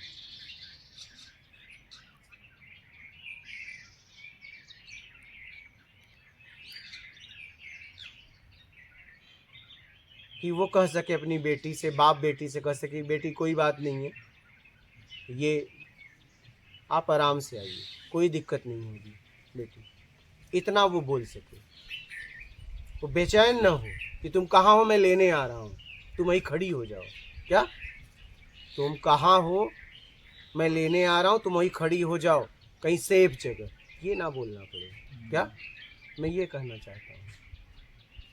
मैं राक्षस शब्द का उपयोग बहुत शौक से नहीं कर रहा हूँ, मैं पूरी तरह देख के कर रहा हूँ और आप भी देखिए। मैं ये कर रहा हूँ, आप भी देखिए, अपने आप को भी देखिए कि आप कहाँ खड़े हैं। हम अपने आप को निकाल सकते हैं, हम अपने आप को निकाल सकते हैं, जरूर निकालने में मेहनत करनी है।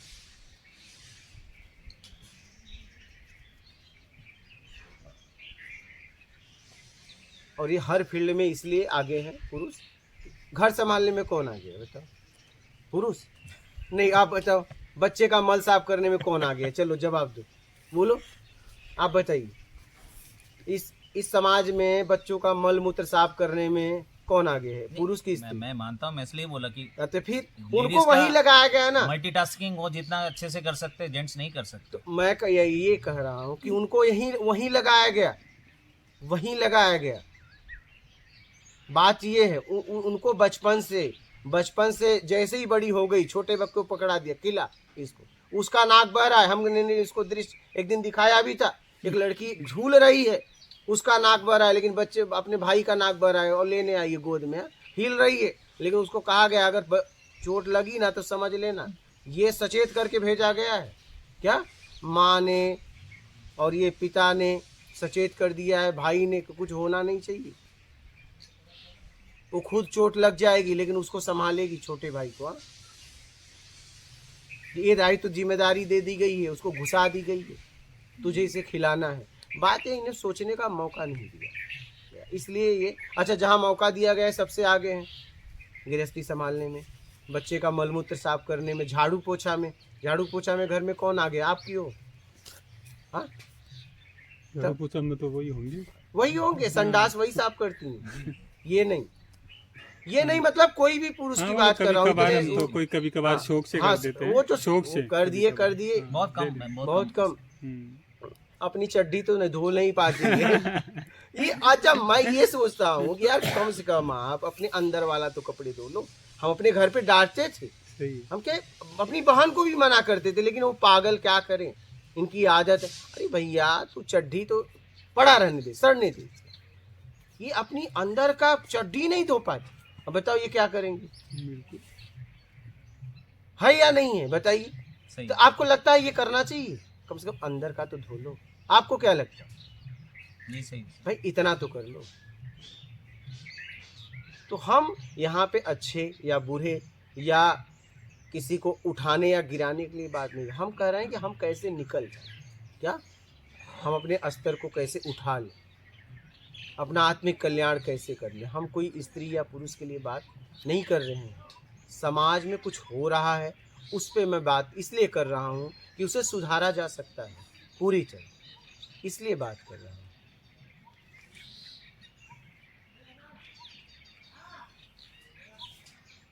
और आपको लग रहा है, मैं आपको और एक बात बता दूं, हमने इतना स्त्रियों के बारे में बोला और अभी अगर मैं आपका कॉलर पकड़ लूं तो ये मेरा कॉलर पकड़ लेंगी। देखिए समझना इस बात, मैं बता रहा हूं बिल्कुल सही है। आप ऐसा ना समझना।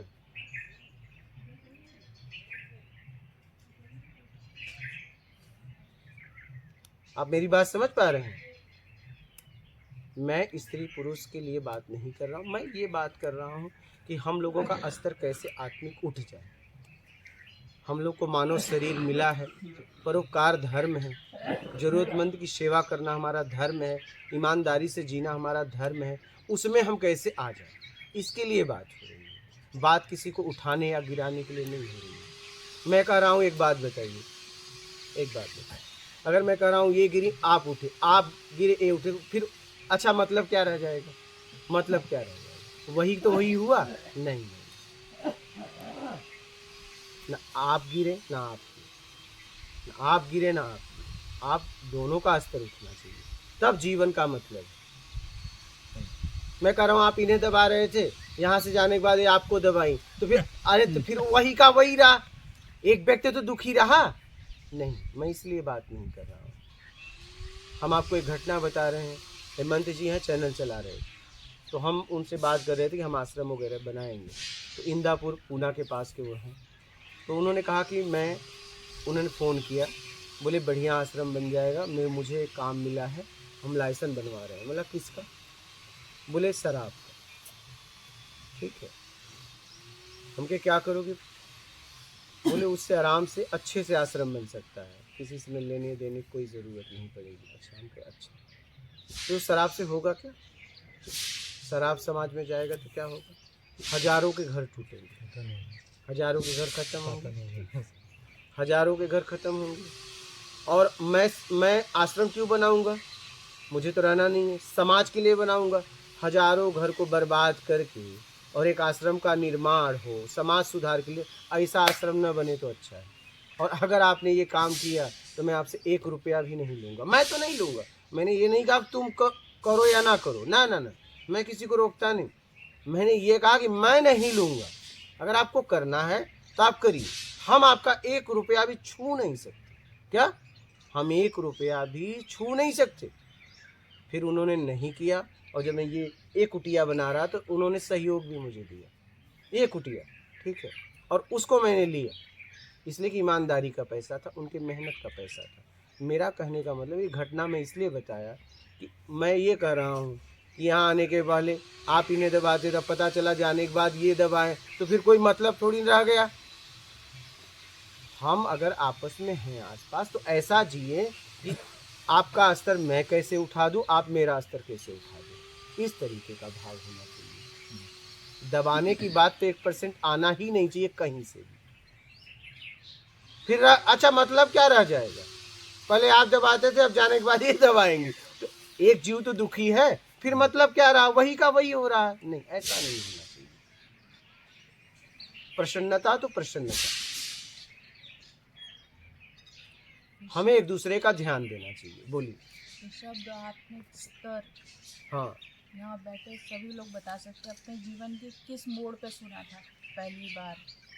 ये बताया ही नहीं जाता कि आत्मिक स्तर नाम की कोई चीज होती है जिसे गिरने नहीं देना चाहिए। हाँ, इसे नहीं गिरने देना चाहिए, कुछ भी हो जाए, कुछ भी हो जाए, कुछ भी हो जाए, ये आत्मिक चाहे स्तर सब कुछ छोड़ना पड़े। वही मैं पूछ रही हूँ, यहाँ पढ़े लिखे सब तरह के लोगों में किसी ने अपने जीवन में अपने माता पिता भाई बहन पड़ोसी किसी से भी जाके ये आत्मिक स्तर नाम का शब्द सुना होगा।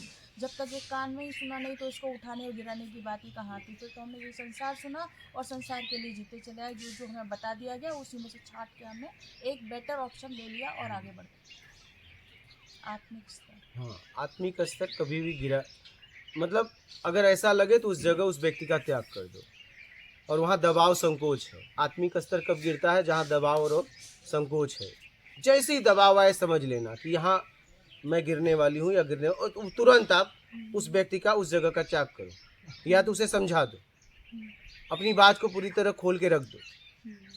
आत्मिक स्तर कभी गिरने मत दो, नहीं कभी नहीं। एक बार गिर गया ना, अगर एक बार गिर गया तो फिर आपका जीवन घुटन में होगा। आपके पास पैसा होगा, रुपया होगा, व्यवस्थाएं होंगी, लेकिन आप आत्मिक अगर गिर गई तो आपका जीवन नर्क होगा। और आप ऐसे लोगों को समाज में देख रहे हो कि अशांत घूम रहे हैं और उनके पास पैसे की कमी नहीं है। जैसे एक बाबा यहाँ आए हैं, कहाँ हैं भैया? चले गए। अच्छा, चले गए, पैसा लेके घूम रहे हैं, बेटे को दे नहीं सकते, बैंक में डाल नहीं सकते। अभी उस दिन बता रहे थे, करें क्या पैसे का, उन्हें समझ में नहीं आ रहा है। करें बैंक कराए, रिक्स नहीं लूँगा 5 लाख के ऊपर।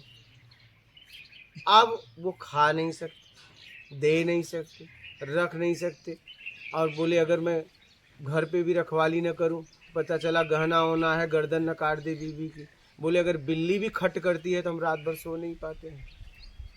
आप समझ रहे हैं? तो इस तरह से जीवन नहीं होना चाहिए। सबसे ज्यादा महत्व अपने आप को दो। ये तो व्यवस्थाएं हैं, ये घूम रही हैं। क्या ये घूम रहे हैं? कब उनके पास थी, अब आपके पास है, आपके पास से कहीं और चली जाएंगी। मुझे लग रहा है ये कपड़ा मैंने नया पहना, ऐसा नहीं है, ये कहीं और किसी रूप में उपयोग होकर मेरे तक आकर। क्या आप समझ रहे हैं? सही है। ये उपयोग हो गया, बस अलग रूप में। ये मेरे तक आते आते इसका रूप बदल गया, मैं इसे नया समझ रहा हूँ, लेकिन नहीं, इसका उपयोग हो गया, ये घूम रहा है। तो इस घूमने के चक्कर में हम क्यों फंसे? हम क्यों फंसे भैया? हम सदुपयोग करें और निकल जाए, सीधी सी बात। यहाँ पे आपको उपयोग करना है, दुरुपयोग किए तो बंधन, सदुपयोग करे तो मुक्ति, बस बात इतनी सी है। तो चाहे आपके पास, देखिए हम यहाँ एक दूसरे के पूरक हैं, चाहे वस्तु हो, चाहे कोई जीव हो, कोई भी हो, उसकी भावनाओं को समझते हुए, ठीक है, उसका सदुपयोग करिए। बस करना तो है ही है। क्या यहाँ तो है ही है, मैं एक दूसरे के पूरक है, आप मेरे काम आओगे, हम आपके काम आएंगे, बस सदुपयोग में आओ, बस खत्म बात। दुरुपयोग में मत आओ। अगर आपका कोई दुरुपयोग करे तो वहाँ हाथ जोड़ लो, भैया हम दुरुपयोग नहीं होंगे तो सदुपयोग होंगे। चाहे मेरी वस्तु हो, चाहे मैं खुद हूँ, चाहे मेरी वस्तु हो, चाहे मैं खुद हूँ, लेकिन जब भी मैं उपयोग होऊंगा, होना तो है ही है। क्या होना तो पक्का है। हम भी जीवन में यही सोचे थे, शादी करेंगे, विवाह होगा, कुछ बच्चे होंगे, जिंदगी चली जाएगी, उपयोग कर लेंगे। तो उपयोग ही होना है तो जगत के लिए हो जाओ, उपयोग तो पक्का होना है ना। हाँ, सदुपयोग हो जाओ, बस बात खत्म। उपयोग में सदुपयोग हो जाओ, दुरुपयोग मत, ना तो करो ना तो हो, दोनों कभी नहीं। जहां दबाव घुटन हो वहां एकदम उस जगह उस व्यक्ति का त्याग करो, नहीं तो आपका आत्मिक स्तर गिर जाएगा, और गिर गया तो फिर आपको उठाने में बहुत टाइम लगेगा, बहुत मेहनत करनी पड़ेगी। इसलिए बाहरी मान सम्मान के चक्कर में आपका कभी आत्मिक स्तर न गिरे, ऐसा कोई काम ना करे। और यहाँ बात समझने के लिए हो रही है, समझाने के लिए नहीं। आप बात समझ रहे हैं? हम आप साथ में रहते, अगर हम आप साथ में रह रहे हैं, कोई भी आप किसी के साथ रह रहे हैं, तो जीवन प्रसन्न भरा हो, जीवन हो तो प्रसन्न भरा हो, ना उसमें कोई अच्छा हो, ना उसमें कोई बुरा हो, ना कोई उसमें बड़ा हो, ना उसमें कोई छोटा हो, ना उसमें कोई सही हो, ना कोई गलत हो। इससे ऊपर भी कुछ है, ज़रूरत और तुम, बस इतनी सी बात है। और जब तक अच्छे बुरे, सही गलत, ऊंच नीच में रहोगे, आपकी ज़िंदगी नर्क रहेगी। इससे अपने आप को निकालो।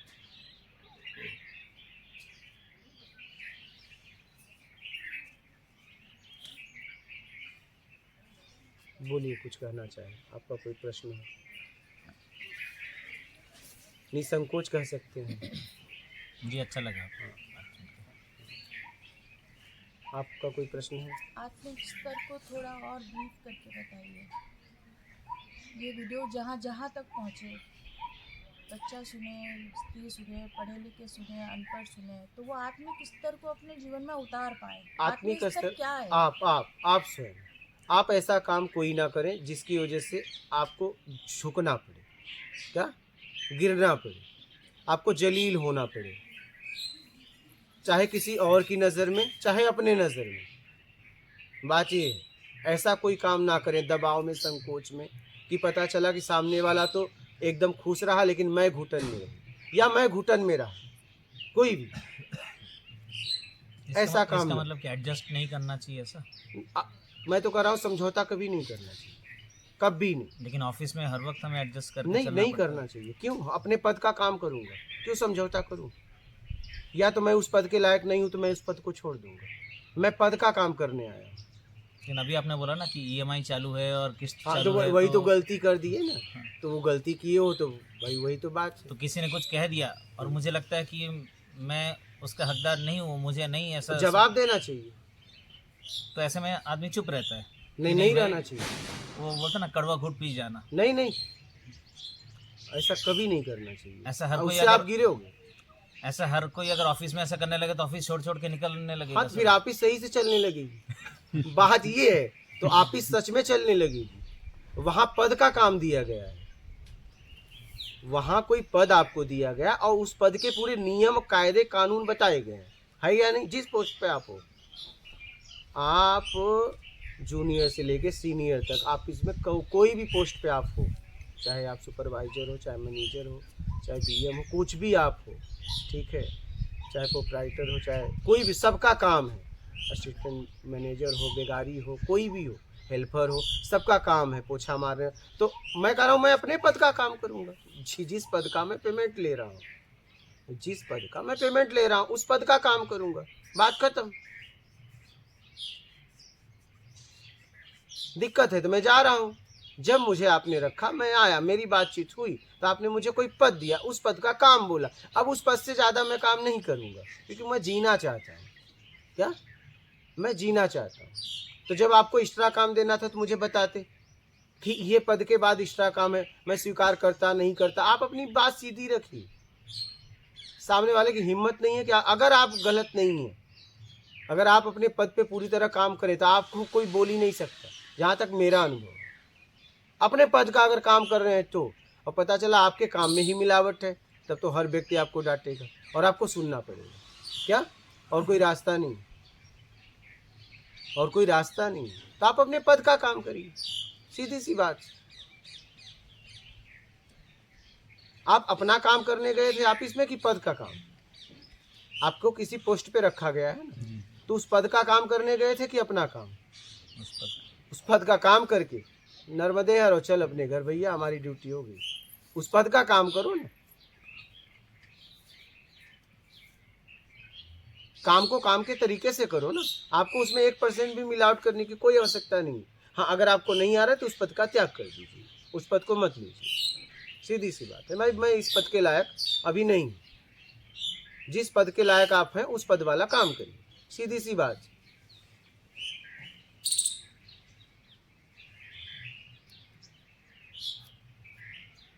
बोलिए।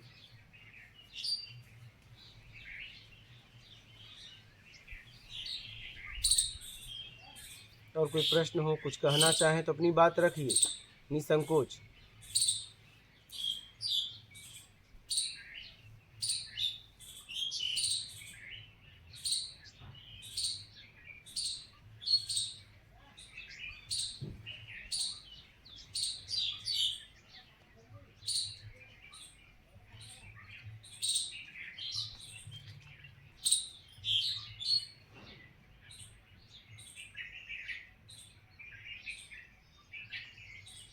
ठीक है, और कोई प्रश्न है? नहीं। कुछ कहना है तो कह दीजिएगा। हाँ जी बिल्कुल। ये ना हो कि मैंने ये नहीं कहा, ये बहस नहीं की। आप कर सकते हैं, क्योंकि यहाँ बहस ही नहीं है।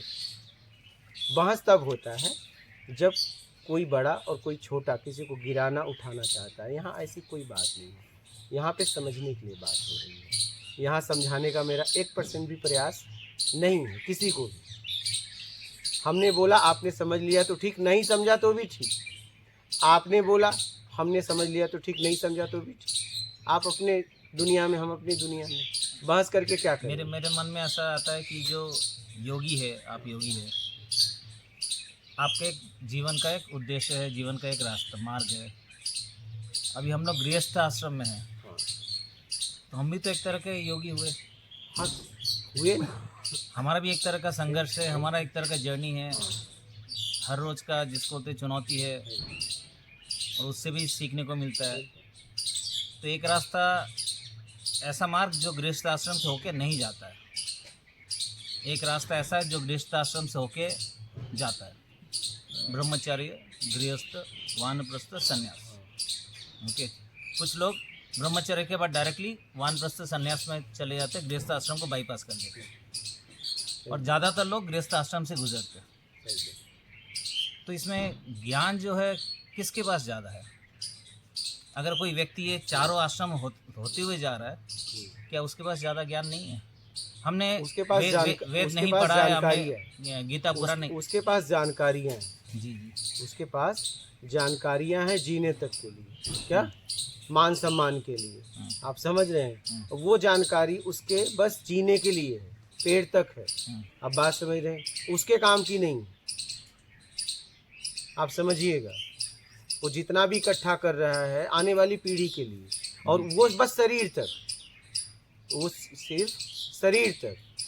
योगी, अब योगी अगर घर में आप तभी हो पाएंगे जब आपका जीवन, गृहस्थ जीवन, ईमानदारी, सत्कर्म और चरित्रवान होगा, तब आप योगी। अगर ये तीनों नहीं है तो फिर आप योगी नहीं भोगी। आप इस बात को समझिएगा। अब योगी भी अगर कोई निकल गया, अब गृहस्थ जीवन नहीं अपनाया, तो गृहस्थ जीवन नहीं अपनाया, अब किस लिए नहीं अपनाया, अब ये देखना है कि अभाव में, कुभाव में, कि स्वभाव में। स्वभाव में अपनाने वाले इस मार्ग को, सन्यासी मार्ग को बहुत कम है, क्या कुभाव अभाव में ज़्यादा मिलेंगे। बात समझ रहे हैं। अब स्वभाव में निकलने का मतलब वो जगत के कल्याण के लिए निकला, क्या जगत के कल्याण के लिए निकला। और जगत के कल्याण के लिए निकला तो जगत का कल्याण तभी हो पाएगा जब आपसे ज़्यादा उसके पास समझ होगी, क्या जी बिल्कुल। आपसे कम रहा तो वो आपका कल्याण नहीं कर पाएगा। तो समझ आखिरी तक योगी के पास होती है। हाँ, आप अगर गृहस्थ जीवन में उस स्थिति पे पहुंच जाते हैं तो आपके पास भी वही समझ हो जाएगी। तरीका अलग होगा, वैसा का वैसा हो जाएगा। लेकिन कब, जब आप ईमानदारी और सत्कर्म और चरित्रवान हैं तो तभी होगा। उसी के योग, इसी को योगी कहते हैं। अब आप गृहस्थ जीवन में हैं तो अपने को तार लेंगे, और कोई सन्यासी हो गया और उसे लगा कि जगत कल्याण करना है तो वो पूरी तरह जगत कल्याण के लिए ज्ञान खोजता है और जगत कल्याण में लग जाता है। तो सबसे जटिल जीवन, सबसे संघर्ष भरा जीवन किसका होगा? इसका होगा। इसे चाहिए कुछ नहीं और अपना जीवन पूरी तरह समर्पित कर जितना देता तो देखिए, हम जो कमा रहे हैं वो मेरे घर के ईएमआई भरने के लिए, मेरे घर के राशन हाँ। के लिए, सब कुछ मैं अपने लिए कर रहा हूँ। लेकिन आप लोग जो कर रहे हो अपने लिए नहीं कर रहे हो, दूसरों के लिए कर रहे हो। वही कर रहा, मतलब दूसरे तो लोग समझते हैं, दूसरों के लिए तो वो अपने ही हैं, ये अपने ही लगे तभी तो किया जा रहा है। अगर दूसरे होते तो नहीं करते। ये अपने ही लगे हैं पूरी तरह। नहीं, क्या जरूरत था कि एक व्यक्ति निकला और जीवन समाज के लिए समर्पित कर दिया? क्या वो दूसरों के लिए कर सकता है? नहीं, ये दूसरे इसे नहीं दिख रहे हैं, सब अपने जैसे ही हैं। उसके लिए पूरा परिवार, एकदम यही परिवार है। हमारा परिवार छोटा, आपका परिवार बड़ा है। वही तो, आप क्या है ना, आप ईमानदारी सत्कर्म से बड़े आसानी से निकल, लेकिन इसका जीवन बड़ा संघर्षमय होता है। मतलब मैं आपको बताऊं, 2011 से 20 के बाद 20 में हुआ ना, 20 तक तो जीवन लगता था कि इससे अच्छी मृत्यु है। क्या आप बात समझ रहे हैं? क्योंकि इतने समय में ना मेरे पास संसार था ना ज्ञान था।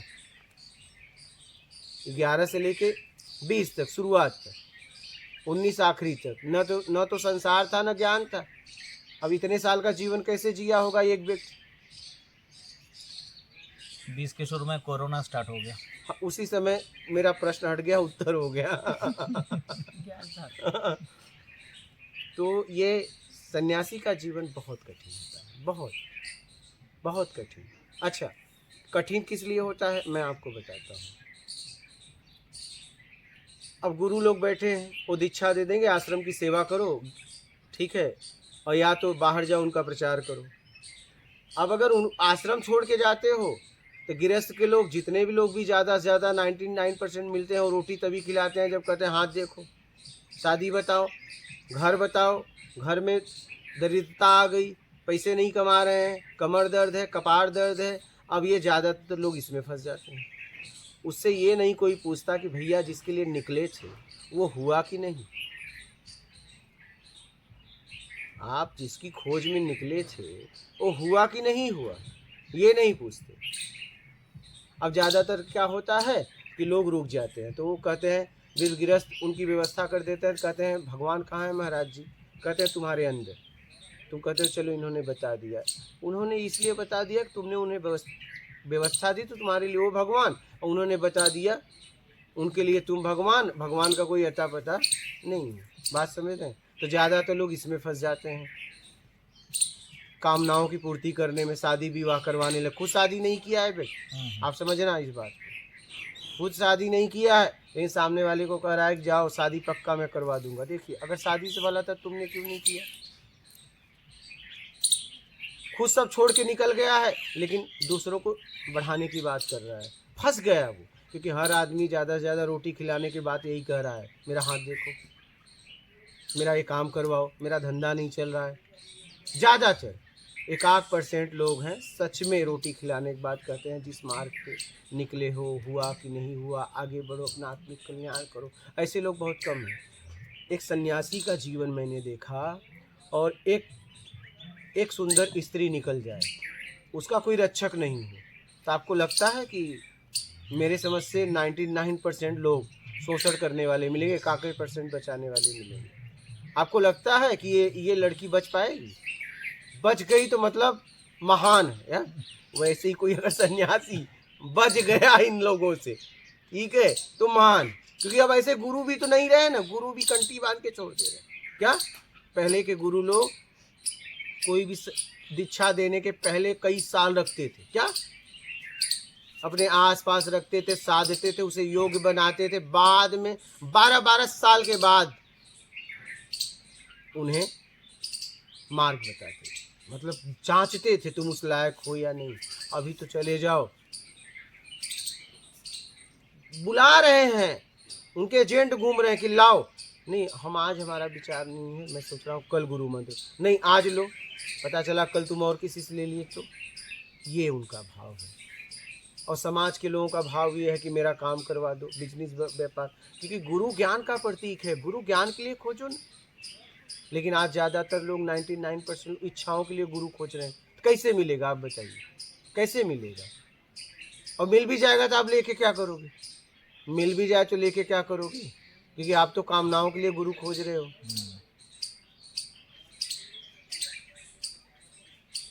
तो सन्यासी का जीवन बहुत संघर्ष है, बहुत मतलब बहुत।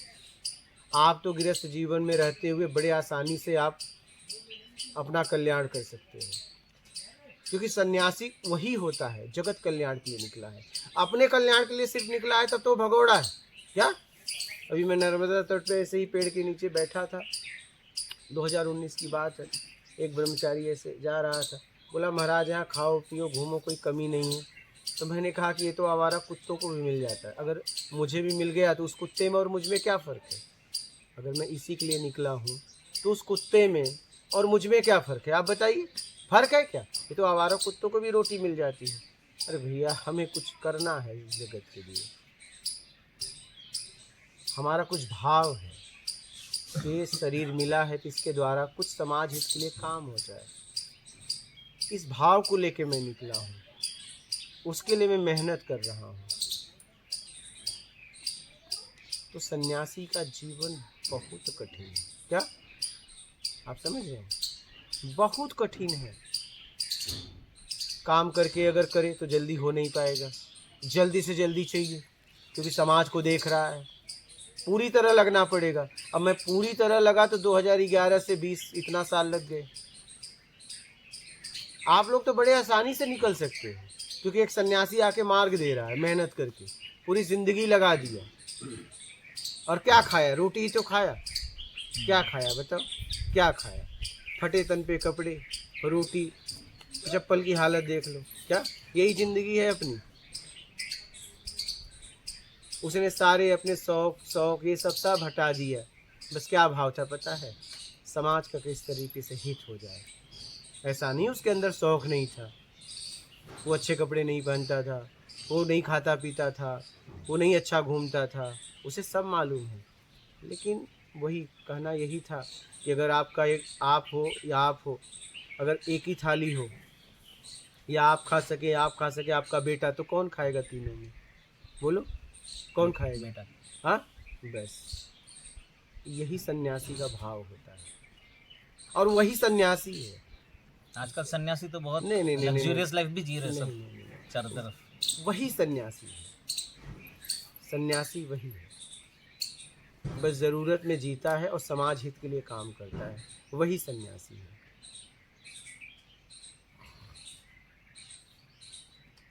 सन्यासी वही है जिसे कुछ नहीं चाहिए, वही सन्यासी है। अगर कुछ चाहिए तो फिर वो सन्यासी को समझ ही नहीं पाया, नहीं, वही सन्यासी है।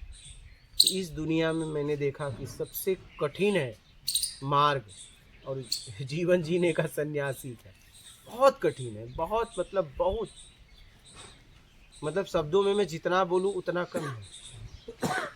मतलब वो गाली ही सुनता रहता है, क्या जीवन को लगा देने के बाद भी वो गाली ही सुनता रहता है,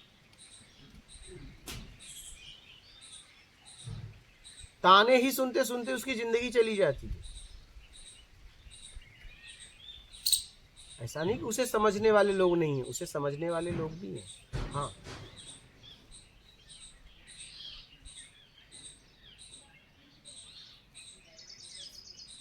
आप तो आराम से अपने गृहस्थ जीवन में रहकर एक दायरे में जीते हुए अपना कल्याण कर सकते हैं, बहुत सरलता से।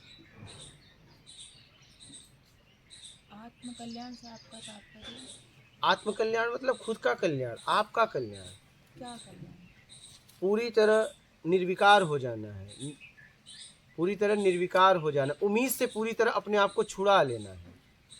जरूरत में जियो पहले, बाद में कुछ नहीं चाहिए में आ जाओ, पहले जरूरत में जीवन जीना चालू करो। जरूरत में जितनी आपकी जरूरत है उसमें जीवन जीना चालू करो।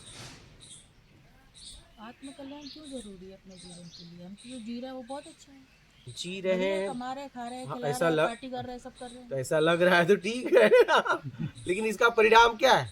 ये जो जान रहा है मैं इसीलिए पूछ रही हूँ, आत्म कल्याण ये तो पशु भी कर रहे हैं, हाँ। ये तो पशु भी कर रहे हैं। बच्चों को पैदा करते हैं, उन्हें खिलाते हैं, बड़ा करते हैं, छोड़ देते हैं। कुत्ते के पास कोई पात्र नहीं तो अपने मुंह में लाएगा और अपने बच्चों के सामने उस कुतिया उगल देती है। तो ये तो वो भी करते हैं और आपसे अच्छा करते हैं, क्या आपसे अच्छा करते हैं। आप तो कुछ उम्मीद भी रखे हो तो 1% भी उम्मीद नहीं रखते हैं। अगर भोग भोजन ही था जीवन में, फिर मानव तन का क्या मतलब है? पिछला याद नहीं, आगे किसी ने देखा नहीं, तो जो है वो यही है। पिछला देखा नहीं, ठीक है, आगे का पता नहीं। और हमारे पास 2 ऑप्शन है जीने के, एक बेईमानी दुष्कर्म, एक ईमानदारी सत्कर्म। तो किस रास्ते से जीना चाहिए? ये जीवन अच्छा होना चाहिए, भले कैसे भी हो। अच्छा, मतलब बेईमानी दुष्कर्म से यही चल रहा है ना, इसी में तो हमने पढ़ के यही मैं सीख लिया। आपसे बात कर रहा हूँ। आपके साथ या इनके साथ कोई बेईमानी दुष्कर्म करके चला जाए, दिन को कितना पीड़ा होगी? तो आप जिसके साथ करोगे उसको पीड़ा नहीं होगी? बिल्कुल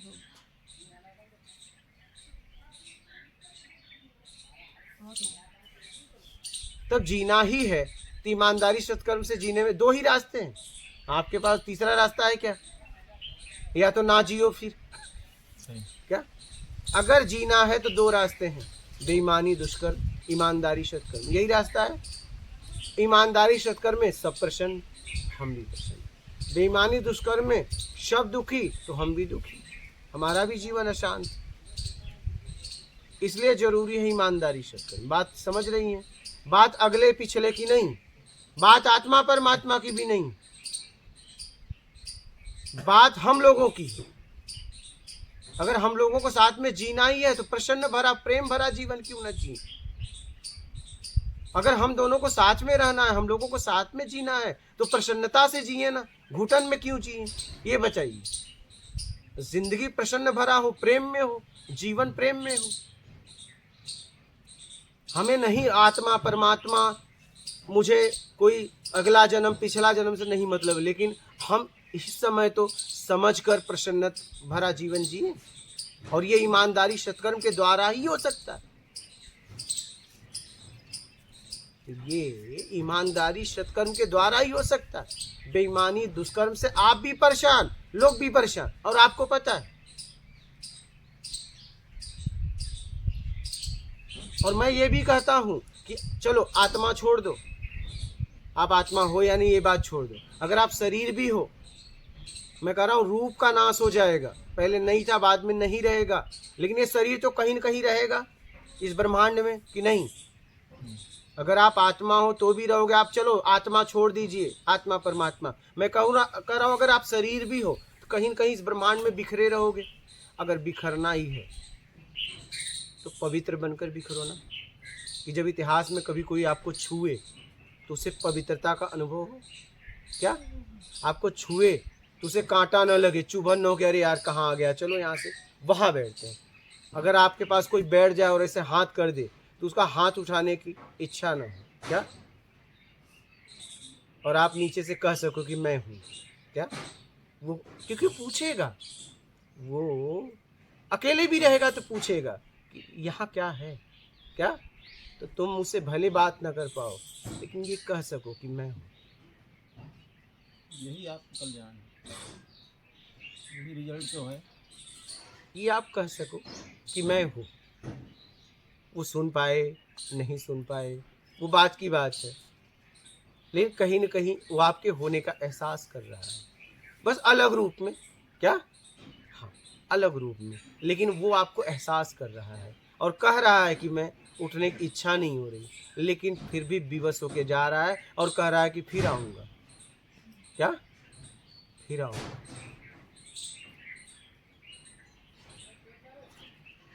जब जीना ही है तो इस तरीके से क्यों ना जिया जाए, बताओ। बोलिए।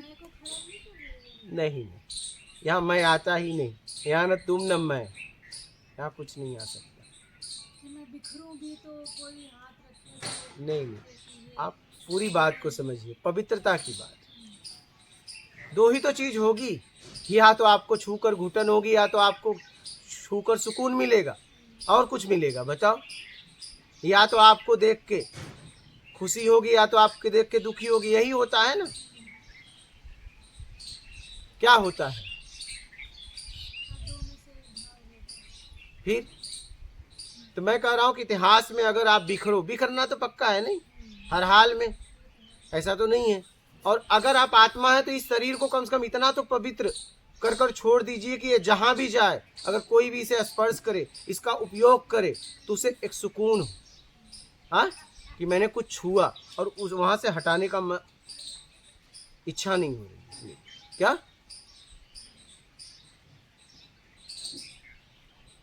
आप समझ पा रही हैं? ऐसा ना हो कि आप इस पवित्र इसको इतना गंदा बना दें कि इतिहास में जब बिखरे तो कोई भी व्यक्ति छुए तो उसे घुटन हो, ये मैं कहाँ गया, चलो यहाँ ठीक। ऐसा जगह होता है ना, कभी कभी आपको वहाँ फीलिंग अच्छी नहीं होती है, आप कहते हो यहाँ बड़ा वो, और कोई जगह होता है कि वहाँ लगता है यार मैं वहाँ जा के बैठा करूँ, जरूर वहाँ पवित्रता है।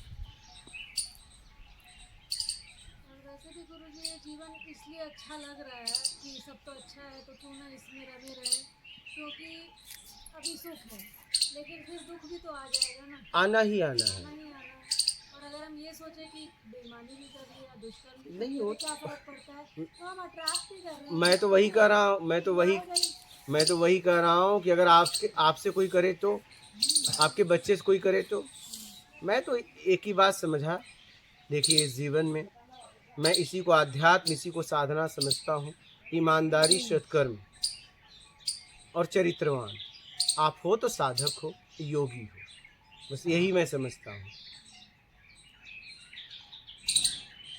अब क्या कपड़े पहनते हो छोड़ दो, क्या कैसी दाढ़ी रखते हो छोड़ दो, आप समझ रहे हैं, कैसे बाल रखते हो छोड़ दो, आप में है क्या, बस इतनी सी बात है। मैं दहीसर में जा रहा था, दहीसर स्टेशन, ठीक है, मैं जा रहा था मीनी नगर साइड, आप वहाँ रहते हो तो पता होगा। तो जा रहा था तो चाल में ऐसे हिला तो कुछ बच्चे थे इतने बड़े, देख के हंसने लगे दाढ़ी वाले। हम गए क्या हुआ, तो थोड़ा सा भयभीत हो गए, बोले कुछ नहीं। बोला कुछ तो हुआ, तुमने मुझे देख के हंसा, क्यों हंसा मुझे बताओ। बोला मैं नहीं हंसा, ये हंसा। बोला साथ में तू भी तो था।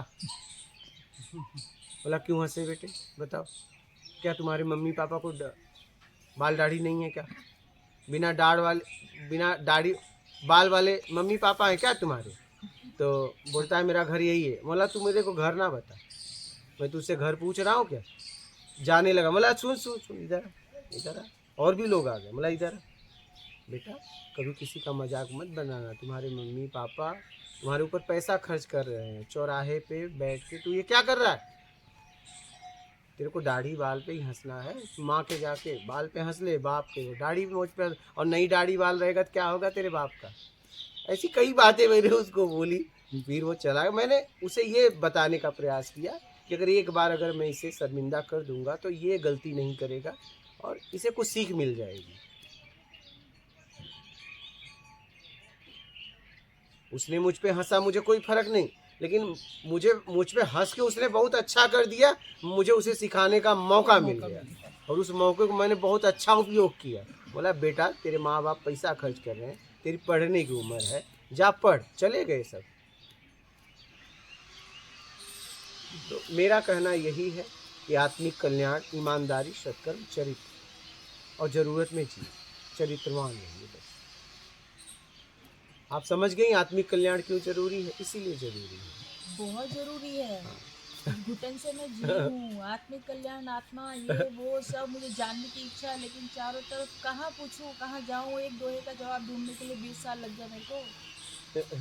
अब जा करके मैं उस दिन आपका वीडियो सुना है, उसमें ये दोहे का जब अर्थ सुना तब समझ में आया करे इसके तो क्या कुछ और कहा गया। नहीं तो बस ऐसे ही लगता था क्या है ये रामायण और कौन तुलसीदास, और ये क्या लिख दिया नारी के बारे में। इसीलिए नारी भुगत रही है, इसलिए हम भुगत रहे हैं इसी तरीके। उसका लोग फायदा उठा रहे हैं। हाँ, तो ऐसा है कि है घुटन मन के अंदर। वही तुलसीदास ने सीता को माता भी बोला गया है, ये बात नहीं समझ में आती। सीता भी तो नारी थी, अगर उन्हें यही लिखना था तो उसमें सीता भी तो आ रही हैं। हाँ हाँ बिल्कुल बोलिए। तुलसीदास लोगों का स्तर नीचा है, वो कुछ लिखे ये समझ नहीं पाए और ये लोगों को उलझा दी। और फिर उलझा दिए। फिर हमारा जिन्होंने हमें जीने की तरफ धकेला, उन्होंने ही हमें शास्त्रों में उलझा दिया, ये पढ़ो। अब उसमें पढ़ा तो तुमको भी समझ में नहीं आता कि इसमें क्या पढ़ो, और तुम बताने लायक नहीं हो और बताने के लिए भी कोई उपलब्ध नहीं है। तो आपने तो धक्का मार के गड्ढे में गिरा दिया। अब वो छटपटाता है कि कोई तो मुझे निकालो यहाँ से। कोई नहीं, जिंदगी आगे बढ़ रही है इसी छटपटाहट में। फिर वही कि फिर चले जाइए, फिर यहाँ से फिर वही तो फाइनली इसीलिए पूछा कि आत्मिक कल्याण, ये शब्द बच्चों के दिमाग में पहले से ही डाल देने चाहिए। लोग सुने आत्मिक कल्याण क्या होता है और क्यों ज़रूरी है, कितना ज़रूरी है। आत्मिक कल्याण बहुत ज़रूरी है, वही ज़रूरी है बस। हाँ एकदम, सिर्फ वही ज़रूरी है, क्योंकि हम यहाँ आज हैं, कल नहीं है। किसी भी समय सांसें बंद हो सकती है, जाना है यहाँ से एकदम। सब काम छोड़ के भोजन और भोजन छोड़ के आत्मिक कल्याण, इतना जरूरी है। क्या वही ज़रूरी है, इतना जरूरी है।